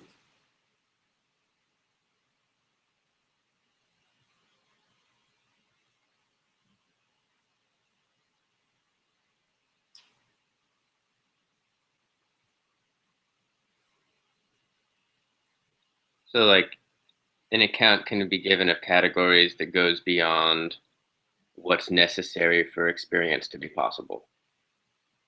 Yes, yeah, but I think, I mean, Kant doesn't have any problem with that. But what I'm trying to say is that even the existing table of categories, you know, you can read them in two different ways. You can treat them as logical, purely formal logical entities, the way that Hegel does, by way of, you know, the greater logic or objective logic. Or you can always see them as being intrinsically connected or constrained by the structure of the transcendental subject of experience, namely the apperceptive eye. Now, Hegel doesn't discourage the latter, the Kantian reading, but he discourages this if it becomes somehow a burden to unbind the former one, the former line of investigation, namely investigating what these categories are logically are in themselves. You can't really expand the content of these categories and how they can be applied to sense materials and intuitions without first expanding their logical or pure dimension.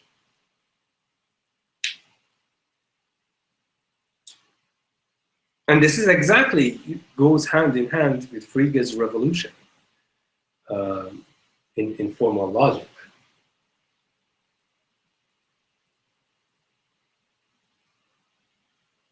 An artificial intelligence who has ramified its pure determination of thoughts or form thoughts can potentially have a much larger field of experience than all Homo sapiens combined.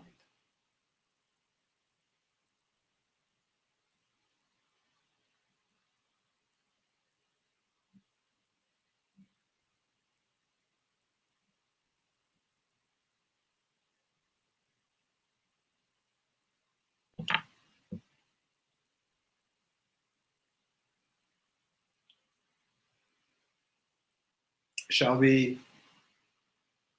finish this session? We've quite a bit. Just to, so for people, if people feel like they want to say more, please feel free to like drop stuff in the sidebar in the future, and I'll just make sure that everyone gets a chance to talk if they want to, feel like they haven't gotten that chance to. Yeah, thanks everyone. And also, please feel free to ask questions on the classroom board. Theodore, and those of you who have been with me for a long time, you know that I'm very clumsy with emails and stuff. But you can always drop me a note, and we can just Skype, one-to-one, if you have questions and stuff. But also feel free to post your questions on the classroom page. I'll be happy to answer. As I mentioned, this course is going to be difficult, but I try to keep. I mean, I understand that the introductory sessions, this session and next session, will be somehow vague all over the place. But at some point, we have to give them orientation. We have to go direction, because wandering in critique of pure reason without orientation is not really a good idea. You will eventually drown in the swamp.